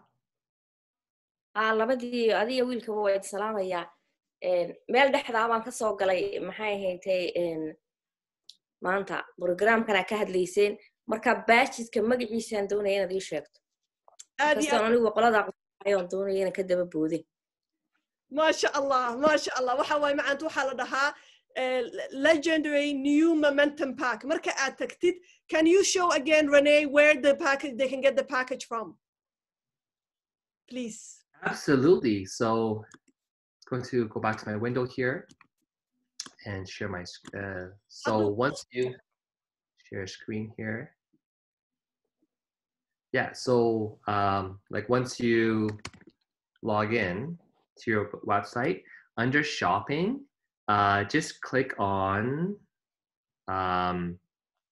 so just click on shop perhaps, and at the very bottom here is where it says shopping credits. So it's part of the shopping credits section, and there it is. Yeah. Okay. Okay, so waa kaas macaanta marka aad tagtid shop aad leedahay shopping credit and then package ku waa kaasa halkaas aad ka iibsan kartaa. Okay, waad mahadsantihiin aad baad and again under shop for a cause, don't forget that this month whatever you shop here, all of the proceeds go back for the breast cancer research. So you know, if you did want to buy anything in here, it kind of gets doubled up in terms of what it does for research. Yeah. Okay. Absolutely. So promotion ka jiro kulli waa daawatay live kayga inta gadaalkii ma tahay aan ogeenin bishaan waxa waaye maadaama ay tahay breast cancer awareness haweenka naasaha cancer ka galo companygeena wax pinka haddaa gadatid lacagta ay ka sameynayeen halkaasay geenayaan so sadaqana way ku tahay waana ka xaragoonaysaa bishaan ay dhammaanaysa waa asbuucii ugu dambeeyay taasna wuu idin xasuusinayaan okay we have one more person that have their hand up Faadumo soo dhawo macaanto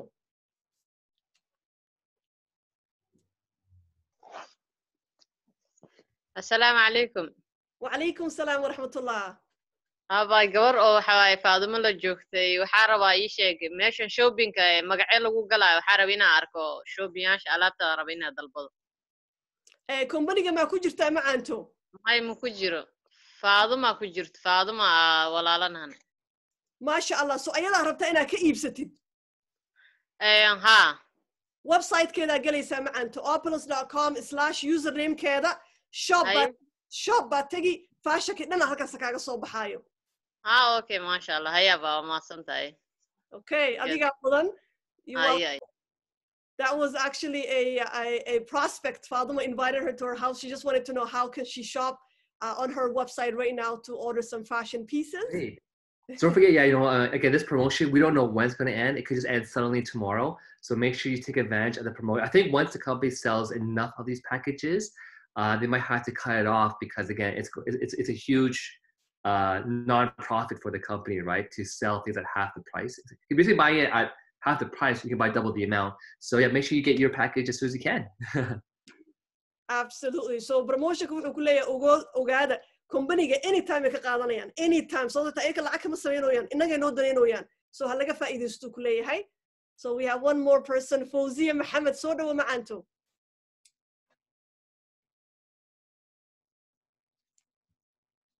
and Fawziya mute ka baxbaayo السلام عليكم وعليكم السلام ورحمة الله إفراح واكو سلام هذه ويلكوا su-aashayda waxa waaye haddii aan dhiilkan galoon iibsado lacagta 5,000 qofka waxuu rabo kale muu ku iibsan karaa hadduu tigid rabo ma tigid ku goosan karaa hadduu wax uu company gudihiisa kaga iibsanayo hadduu cash ku qaadanayo mise waa wax gooni ah hadoo lagu gadanayaa su'aal aad u fiican macaanta jawaabteeda ana aqaan maadaama package gatay fashion-ka baa ku gadan kartaa macaanta ama ha noqoto kii raqiiska ahaa ama ha noqoto kii qaaliga ahaa fashion-ka baa loogu talagalay promotion-kan wax kale laguma talagelin okay haya bay mahadsantahay you're most welcome adiga mudan macaanta Fawziya just wanted to know if she can purchase anything else with the new momentum so of course the answer is no it's only for fashion That's correct. Okay. And so I apologize. I have to get going, Ifra. I have another thing to run off to here, but I just want to say thank you again for having me. Great call today. You're most welcome. Honestly, I cannot thank you enough. Over 2 hours to sit here and share with us how on earth you went from, like you said, 25K a month or 30K a month to 100,000.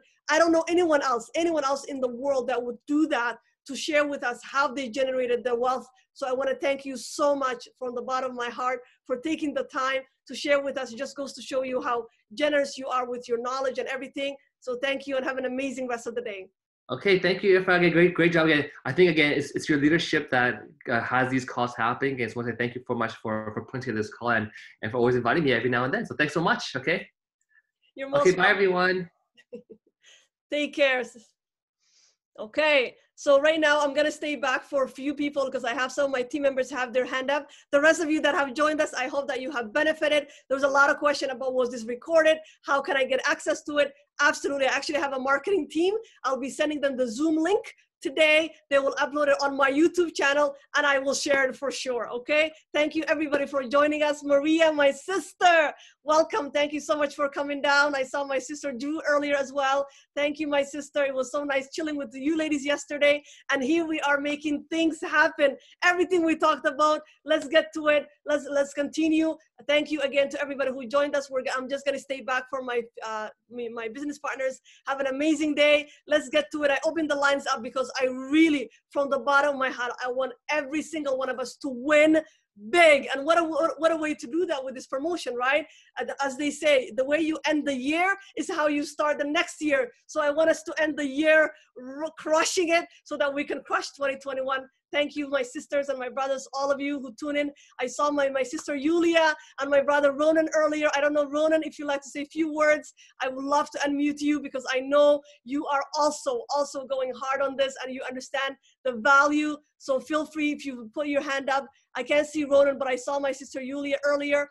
Please raise your hand up if you want to add anything. We would love to hear from you as our amazing leader and our amazing upline as well. Okay? So waxa u mahadcelinaya dadka badan oo ajnabiga inoo imaadeen runtii line-ka waa u furay waxaas waxa waaye mar walba aniga waxa jeclaa qof kasto company-ga ku jiro ciduu doona ha u dhasho teamku doona ha ahaado meesha ugu sareysan ay tagaan so meeshan hiigsanayo maxaa noo qarsanaya line-ka waa u furay so ayaga u mahadcelinaya inay imaadeen maanta dabcan annagaanu lagu talagalay kulankan aniga soo qaban qaabiyay sababtoo tahay dadkeena biidnillaahi kariim saa sheegay biidnillaahi kariim meesha ugu sareysa inoo balan ah waynu wax ka baranaa dadkii meesha sare gaaray ninkan wuxuu haysto inaga haysanin ma jirto okay wuxuu haysta iyo ka badan baynu haysanaa inaga ulcaada ilaahay subxaanahu wa ta'aala haysano inaynu wax ka baranaa maanta isugu nimaanay soo codkana waan duubay videogii waxaan soo gelin doonaa saa ogtiin teamkii marketingka aan ayaan dhaweed hire gareeyay baa soo gelinaa youtube-kayga waan soo dhigi doonaa saa ugu ceshataan dadka kale oo teamkana oo la wadaagtaan insha allah okay so dhowr qof aan ka jawaabaya halkani bii waxna ma cabi karo maalin sidii sa ogtihiin bii wax ma cabi karo waa dhuntii ay qalashay so insha Allah aynu soo gaabino su'aalaha aynu qabno okay all right waxa soo dhaweynayaa Maryam Umar soo dhawo macaanto hello assalamu alaykum wa alaykum assalam wa rahmatullah walaal waxa awal mar waa ku salaamay waxaan deganahay magaalada Sacuudiga ما شاء الله تبارك الله سودا ومعنتو سلام الله أنا كله هاي وما حسنتها حبيبتي مركو وحن روا داود إنا وحير لي في السروم حي كمتها معناه داود أو جوجدا سؤال آدي أضفي عن معنتو قال كان كلي وحلوجة هاد لاي promotion عصب وكمبني الصوصاري ما أها قال كلوجة هاد لاي على بها كلا إنه يبينو واحد سمعني سمعنتو واحد صادق يسأل كاجا كمبنيga soo kuma jirtid macaanto may ana awal maran ahay oo martiya tawala ka yeera maanta yani awal jadiidan ahay laakiin waxa isoo gilisay gabaran habar yar oo ahay farxiyo ma sha Allah tabarakallah soo adigoo kale macaanto biri haduu ilaahay ma lagu talagalay aynu sharxeeno alaabaha aynu iibino ee kamid tahay goojada marka tomorrow abaayo waxa leedahay linkiga ii soo dir maanta oo kale biri naga soo qayb qaado insha Allah macaanto هذا ما حسنت حبيبتي شكرا يا باي ياكم أنتم وإياكم جزاك الله خيرنا سيدو وناكسنا كسوغي قادتي ما شاء الله مرتدى حتى وانتم ويا رصيفي أنا سميسين ما شاء الله وعسودا وين أباي راح سودا ومع أنتم السلام عليكم ورحمة الله وبركاته رحمة السلام عليكم تيمكم سلام الله مع أنتم سودا وبايو ما شاء الله تبارك الله قيرة أمبا ونفتي قويس قيرة متقنة آدي آد معانتو راي وعقويتين أباي باكتك ما أديك سميسانيسا waxaad rabto oo gadanaysa mise waa wax lagu soo gooyay oo meel lagu riday su'aal aad iyo aad u fiican macaanta adaa choice kale boorsada faraantiga kabaha waxaad doontid aad ku gadanaysaa 2500 aad bixinee 5,000 lagu siinayaa soo adaa choice kale baayo ما شاء الله تبارك الله تاسان waxaan islahaa ama waxaad adigu reebasho ku jira marka hadaan anigu aan sameysanayo wax aad wanaagsan weeyaan kaba hadda uu natusay meesha hadda uu natusay wiilka oo saaltiga ku qoran tahayna kaba yaalaan oo dhan way iga wada yaryar mar hore wada fiiriyo waxa ugu weyn ba 38 ana 40 raaxida marka taasi su'aal fiican macaanto faashaka ay soo wadaan size-ka haweenka waxay geeyeen dhahan 10 way soo socdaan macaanto ما شاء الله marka waa ku salaamaya bay macaanto hor u socon ku leh salaamu calaykum wa calaykum salaam wa rahmatullah ma sha Allah su'aal fiican dadka size-yaashu waa weyn maxay sameynayaan company-gu uu soo wadaa size-yaashu waa weynaayo dhan way soo socdaan taas waa sii gadane meelay ku oolaysa haddana waxa kaaga dana bisha gadatid MGRS-na waa helaysaa soo laba bonus uu ka jiro ma sha Allah okay wow gacmii way soo bateen soo gaabiyo su'aalihiina hana ku ekaato maanta waxa ka hadlayna okay insha Allah binaay kariim waxa soo dhaweyn Galaxy A71 salaamu calaykum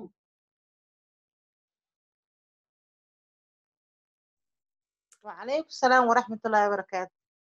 soo dhawow macaanto مع بدني وفيعنا الحمد لله مهدي لها بالي ولا الوحان ربا أنيغن إفراحي وانك سلامة أنتو كجرتن وان سلامة سلام دستان كان كسلامة إيغادان ولا الوحان ربا باكت كوين باكت كي أو سيدي داودي جوجوينكي كريموينكي ميا مصا alaabtan kale shopping kali bahaladan kali waaye boorsada iyo kobaha iyo fashionka waa miya ما شاء الله سؤال آدي أضو في عن معنته وحال لنا وحات هاي مرتي صوماها martimi teamka ahay أوكي waa maqnaa dibaa ka imaaday ما شاء الله معنته باكج كان وحواي باكج لو سو صاري dadka company-ga ku jira dadka banaanka joogan way gadan karaan dadka company ku jira u fiican oo loogu talagalay fashion-keena maadaama uu yahay waxa ninkan la hadlayo maanta uu ka sameeyay milyanyaashiisa ugu horeeyay uu yahay fashion-ka way maanta package-ka loogu talagalay 2500 ku gadanay $5,000 lagu siinaa oo shopping credit oo fashion ah wax allaale waxa doonta aad ku gadan kartid okay boorsooyin iyo koba iyo waxaasan ku gadan karaa soo maaha wax allaale wax fashion ilaahay uu noqdo oo kiyaalihi faraantigi fashion oo dhan aad ku gadan kartaa yes macaanta waana sii iibinay okay hay waayahay waxaa kale ku weydiina markaa meeqay ku egtaa xad may leedahay ma waqti la raba gadan karaa su'aal fiican noomay sheegin anytime biri hadduu doono ninka marinku soo kaco wuu ka saari karaa waay wax faa'iido ugu jirta ma leh innagaana loo faa'iideen aniga markay saa u soo baxday isla markii saacadihi iibsaday waxaa sir tomorrow hadduu nagu soo jeestay yaa noo muslima so ma laha macaanta deadline taas way u fiican tahay marka ugu dhaqsaha badan inuu qofka faa'iidaysto waayahay buuntan waa lagu gaara soo maaha MGRS helaysaa yes macaanta bishaan haddaa weli MGRS keenin haddaa maanta gadato isla markii MGRS helaysaa insha allah insha allah billahi kariim haya macaan badan ayaan ku salaamaya salaamullah macaantu salaamullah okay all right waxaa soo dhaweynaynaa walaasheen faadumo hadday gacanta u taagneed waa ka furo u malaynaye sacdiyo soo dhawo macaanto asalaamu calaykum وعليكم السلام ورحمة الله dhammaantiin baan idin salaamaya inta ku jirto oo dhan waxaan rabaa inaan weydiiyo su'aashan ah 2500 markaad ku adeegtay 5,000 lagu siinay horta waxa ku fiican tahay malaynaa dadka dukaamada leh waan gartay marka waqtiga doontan adeeganaysa lacagtu meesha kugu jiraysa Soomaa aad iyo aad macaanto saa doontan wadu adeegan intaad rabto dhowr xabo aad rabto waxa inta isleed adigu aad gadi karaysaa way ka gadmanayaan bad gadaysa Soomaa exactly macaanto hadba in ما شاء الله انت امبارح بينا نوغاده thank you so much maanta adiga mudan hadalka aad tiri dukaamo inaan leedahay company-geena wuxuu uga fiican yahay ganacsiyaasha kale maxaa waaye dukaan uma baahnid allahu akbar gurigaaga adoo joogo baa in kugu filan gadanaysaa dadkina u soo bandhigaysaa adigana markaa doontaa ku xaragoonaysaa so waa kaasaa macaanto qof kastaa loogu talagalay qasab maaha dukaanina u baahan tahay okay waxaan soo dhaweyn qofka wato taleefanka Huawei Smart okay salaamu calaykum qofka dhahaya hal isoo qabto iska furo mute-ka magacaaga uma jeedno salaamu calaykum wacalaykum salaam waraxmatullah ilaa haddii gacanteeda laga jawaabi waayaan maalin walba gacanta taagto ilaa magacaygan soo baxaynin exactly ayaanay macaanto taleefankaaga keliyaan u jeednaa oh my god waxaan leeyahay dadkii maxaa kugu diray maalin walba gacantaan taagtaa show lama yaqaan baan ahay exactly cidaad tahay ma naqaan laakiin codkaagaan aqaanaa macaantu ku socbaayo horta wiilku aad buu u mahadsan yahay noo sharaxay ay sababtu tahay aniga qaab kale baan fahansanaaba anigayga weyn oo ummadda dhan macallinka u ah aaba qaab kale fahansanaa waxaan moodayay waxaan maxay ahayd package-ka maantaba la sheegaya in marka hore alaab ii imanayso bacdayn meesha la ii dhigaayo credit card kale la ii dhigaayo sida kotaka dhalo oo kale laakiin macnaha sidaa maaha markaan iibsado lacagtayda iyadoo credit card la siinaya exactly sax exactly macaanto aniga hadda galabta bas aan wax fahmaaday kaaga macday ka waran waa caadi macaanto waa waxaan u sameeyay koolkaan axadii ahayd inaan qeexo maadaama safar ahaa waa waxa maanta u keenay macaanto يا everything كانوا باهدان وحيبسن كرا وشقق وحوايا معناها وشانس في عن تيم كدنا هنا هذا وبندقوا aad bay macaan aad wa ilaahi subhanahu wa ta'ala inoo soo celiyay kuma hadsanahay marka jazakallahu khayran kullaya macaanto وما تنتابع لكن أنا قودن كأنه وحبا من الله صادر سن كرا فول كنا لسيه وح الله وحي ترتين ماله ألعبت هذه السيدي بوهايستان وقصبنا العقد بحسام بيدهن maxay heeday mana alaabtiin maba keenayaan way ku dhagan yihiin wixii aanu bilii hore ka dalbanay ay lacagna loo soo dira waxaanay nagu dhaheenba wixiinu waa ganacsi kambaniguna wuxuu qayeexay inaad dukaamo haysatiin no problem maanta waxa ii soo diraysa abaayo waxa laga yaabaa ii soo dirto already private message wali ma gelin ii soo dir maanta orderyaashiini dhan waa anaa ka daba tagay soo ogaanay waxa dhacay kambanigana waa la kaashanaya insha Allah laakiin lacagihii waagi berigi hore ilaa iyo bishii lixaad alaabtaanu dalbananay aawada lacagna loo soo dallacday okay taasi waa news aad iyo aad u cusub kombanigana la hadlaya macaanto soo ogaanaa because already canshuurtiina waa bixinayseen soo ma garan karo meesha ka imaatay insha Allah waa ka daba tagayna waa ogaanayna macaanto halkii wax maxay heeday ii sheeg aanu mar iibsanayba lacag bay ka soo dirteen aysa markaanu ku nidhi aan wacay aan anigu afkay kula hadlay aan ku idhi boorsa laba jeer lacag ii soo dirateen waa boorso macnaheedu waa maxay waxa la yidhahay af buuxa kambaniga waa markii labada ugu dhaheen kambanigaagu wuxuu ku calaamaday inaad qof ganacsada aad tahay oo dukaan haysatid waxaad ku qasban tahay inaad mar walba wax ilaahay idankii muusanti ku yimaado inaad lacag bixisid okay su'aal aad u fiican macaanto maadaama mawduucan uu ka duwan yahay mawduuca aan ka hadlaynay fadlan fariin ii soo dir abaayo insha Allah ana waa soo ogaadeena hayo waayo walaasha mahadsantaa haye macaanto adiga mudanayaane okay ma sha Allah wili su'aali way isku daba dhacayaan abaay ayaan Cusmaan asoo qabanay ayadan ayaanay soo dhawo macaanto waan dhawahay walaal ifraxan fiican tahay aad abaayo alxamdulillah ما شاء الله wanaagsan ani su'aal shalay li weydiiyay oo mawduucan ka baxsan ma wataa ma break ban kugu soo diraa mise waad iiga jawaabi karaysaa haddii hadda su'aalo kale aad bilowna teeriya caawa halkan kama kacayo macaanto so yes meelaha kale ii soo dhigaysaa my 5 ka ama gooni igu soo dir macaanto haye walaal fashion ka khusaysaa laakiin se waa Sweden dad jooga marka haddii aan ka jawaabi karto wanaagsan haddii kalena waxaan soo dhigi maxay haydeen 5 support-kayga ها معن تلقى إيه صادقة باي سيدا وقت وقف إيدي سن لما ساعة قلت لك علي هذا لما ساعة يبرع هاي ولا الوقت محسن هاي معن تأديك عمودن أوكي فضلا أنتي نجا أنت أتاجنت هاي كوي كيسية وحي ما أنت لقى حلي وإذا بريا لما ساعة يبرع كان صوف ديا صلاة الظهر كي وأنت صهولا كلا يسويسة إن شاء الله بالله كريم أكفى إيدي سنو هل مر لقوا مرة ما ينكر وح كسته وح الله لو حسؤال قبله مر لقوا مرة ما ينكر وقاعدة وين يكون كوبن تاي وح ما أنت كولا هذا اللي أوكي waxaa soo dhaweynayaa farxiya soo dhawo macaanto assalaamu calaykum abaayo ku salaam ifraax waxaan rabaa inaan ogaado abaayo 1500 oo maxaa lahaay oo Canadian ma ku adeegaha markaas maxay noqonaysaa 5 kuma idhaahday su'aal fiican macaanto waa 2500 oo Canadian ma aha 1500 okay waa mahadsantaa walaashay hay adiga mudan macaanto 2500 aad bixine waxaa lagu siin 5000 oo ah shopping credit maalinta doontid aad ku gadanaysid haddana MGRS bisha hadda wali MGRS ahayn automatically MGRS na waa noqonaysaa okay so waa fursad runtii aad iyo aad qaali u ah Ilaahay subhanahu wa ta'ala ina siiyay okay waxa soo dhaweyn canab ciidiid canab ay soo dhawo macaanto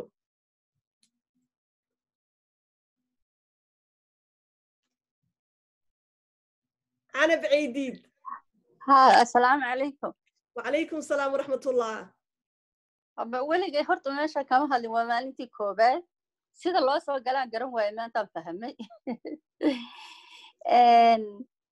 su'aashan qaba waxay ahayd horta gabadh baaba ku weydiisay horta anu ma fahansanin lamaan socod markii hore laakiin gabadhii hadda iga horreysay baa yaan ka fahmay sheekada marka waad mahadsan tahay adigaa mudan macaanto adigaa mudan masha Allah ana waa ku faraxsanahay inaan finally barato Soomaali waxay dhigi jirtay geel laba jir soo wada mar soo maanta adigana ka soo baxday laba jirkii masha Allah okay waxa soo dhaweyn Faadumo masha Allah Faadumo yaa shaabado Faadumo kala u maleyn soo dhawo macaanto salaamu calaykum wa calaykum asalaam wa rahmatullah baay soo dhawo بس ما شاء الله باي وادو هي ودنكم هتصنتهي أضو سفر كيمت عندنا برنامج وناكسن أدنى بالله ما شاء الله ما شاء الله جزاك الله خير horta ayaan su'aashay qabtay baan anaga aan qabay waa laga jawaabay aad baan u mahadsantahay maasha Allah su'aal kale oo ka baxsantanna waa qabay waxaan kuu soo dhigayaa private-kaaga baa hadhow fiiri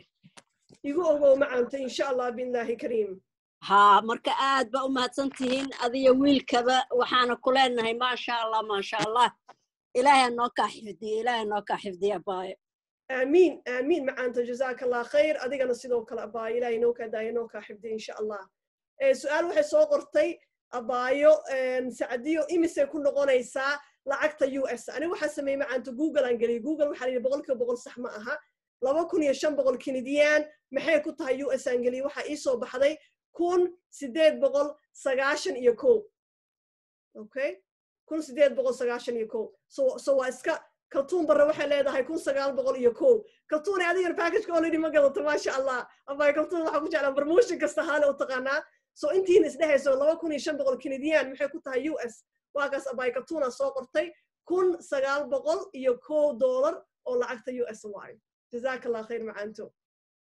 all right so dadka gacanta u taagan tahay dhan waa dadka aan uga jawaabnay marka aad iyo aad aan ku hambalyeynaya jazakallahu khayr waqtiga qaaliga maanta qaadateen waan rajeynaya ilaahay naga dhigo ilaahay subhanahu wa ta'ala fursad kasta reason u keena ilaahay la soo doontay soo kuwii ka faa'iideysta ilaahay naga dhigo oo iyaga isku ekaysiinin aniga marka aan gatay inaan la aamuso ma aha waa idin la wadaaga faa'iidadii adinkina la wadaaga kii ilaahay u qoraa gadanaayo laba goorba cida isku wareerinayno malaha sida caadiin oo ahayd iyo qofa ugu caroonayna muxuu uga faa'iideysan waaye okay jazakallahu khayra idin leeyahay صفي وحلا أبايا ألافت حراشك حل جوني ملهلا مسا مرول بالهلا مرول بالأملين حراشك ألافت عبارة تالي ومرول بالأملين لكن لو جورب لكن ألافت حراش أشلو حكوا قاعدة هدي شيء وده هذا مسؤوليان سو أيضا حتى إلا كفاية يستافي عن هذا شيء كيش ما أنت إسكدر بانكو ديلا مع أنتو أوكي أبايا حاو أبايا إيصدر يوتيوب لينكيجا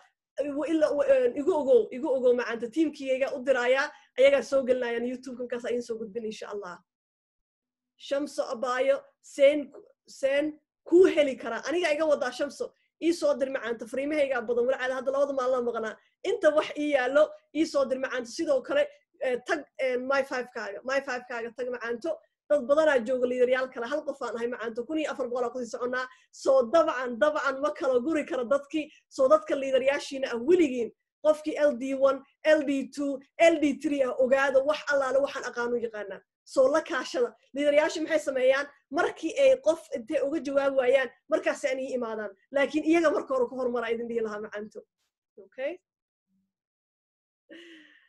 My sister Bona Ifrah, it was great experience being on the call with you and your team. Thank you, my sister. Thank you. I hope that now you know what I do behind the scenes. This is just a snippet of what I do every day. So you're most welcome, my sister. It's been an honor to have you as well.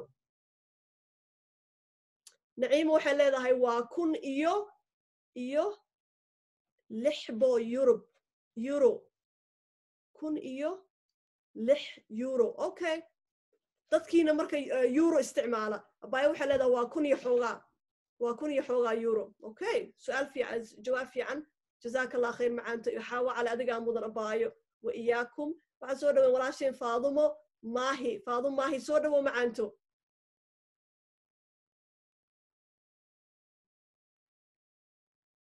Faadumo Maahi codka iska fur macaanto inta abay Faadumo sugeeyna walaalkeen Xasan wuxuu leeyahay 1891 ay ku tuu yiri aabka aniga isticmaalay wuxuu joogaa Mareykanka uu ku bedelay soo aabkaas soo download gareystu leeyahay xasano qolka aad joogtay walaal oo Opulence Empire soo dhig aabka inteena adminka markaynu aragno wuxuu soo dhigay qolalka kale aan ku jirna maadaama dadka admin qolalka inay ku jiraan u gudbiya soo nala wadaag aabkaas walaal jazakallahu khayr okay Faadumo Maahi gacanta u taagneed laakiin uma jeedo okay so intaas ku soo gabagabeynayna maanta call-keeni insha Allah billahi kariim jazakallahu khayr idin leeyahay dhamaan soo gashay fadlan Faadumo soo dhawo macaanto Ifrah Abay waa dhawaay salaamu calaykum sharafe وعليكم السلام ورحمة الله بايو aad baan walaashay qaaliyo ku salaamayaa waana ku mahad celinayaa barnaamijka aad daadiinaysid gabdhaha qolka ku jira tiimamka iyo dhegaystayaasha kullina waa wada salaamayaa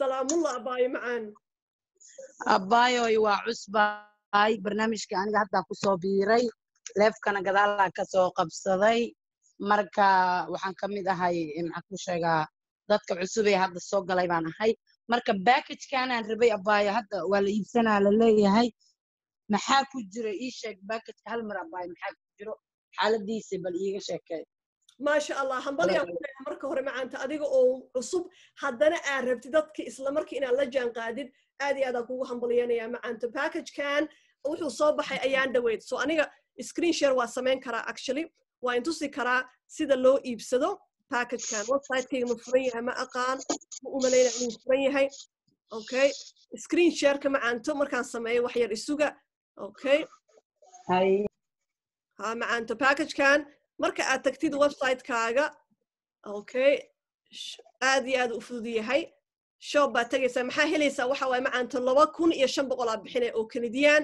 waxaa helaysaa 5000 oo lacag fashion ah 5000 marka aad doontid aa wax ku gadanee wax allaale waxaad doontaa ku gadanee waana sii iibine adigana waa ku xaragoonaysaa dadka ku soo jiidanaysaa so waa promotion fiican 2500 aad bixinaa 5000 lagu siin double lagu siinayaa haddana deadline ma laha anytime uu ninka ka saari karaa sababtaa isaga faa'iido ugu jirta male dadka inuu 50% ka wada siiyo annagaana loo daneynaya waana wuxuu ninkan hadda noo soo fadhiyey uu bishii wuxuu sameynaya markii la soo bixiyey promotionkan oo kale 25,000 bishii sameynaaye 100,000 uu gaaray allahu akbar afar jibaarkeed aa soo gashay waxaasna waxa waaye fashionkeena wuxuu ogaaday qiimaha ay leedahay soo gadaal maadaama ka soo gashayna waxaa kuu soo saaraya youtube-ka soo diraya iska raalahaada internetkayga hooseeya u maleen wili wuu wareegsanayaa sax markay raaxay boontiyada aan helay oo kale matalan hadda waa dirsaday baalkii weynaay baan dirsaday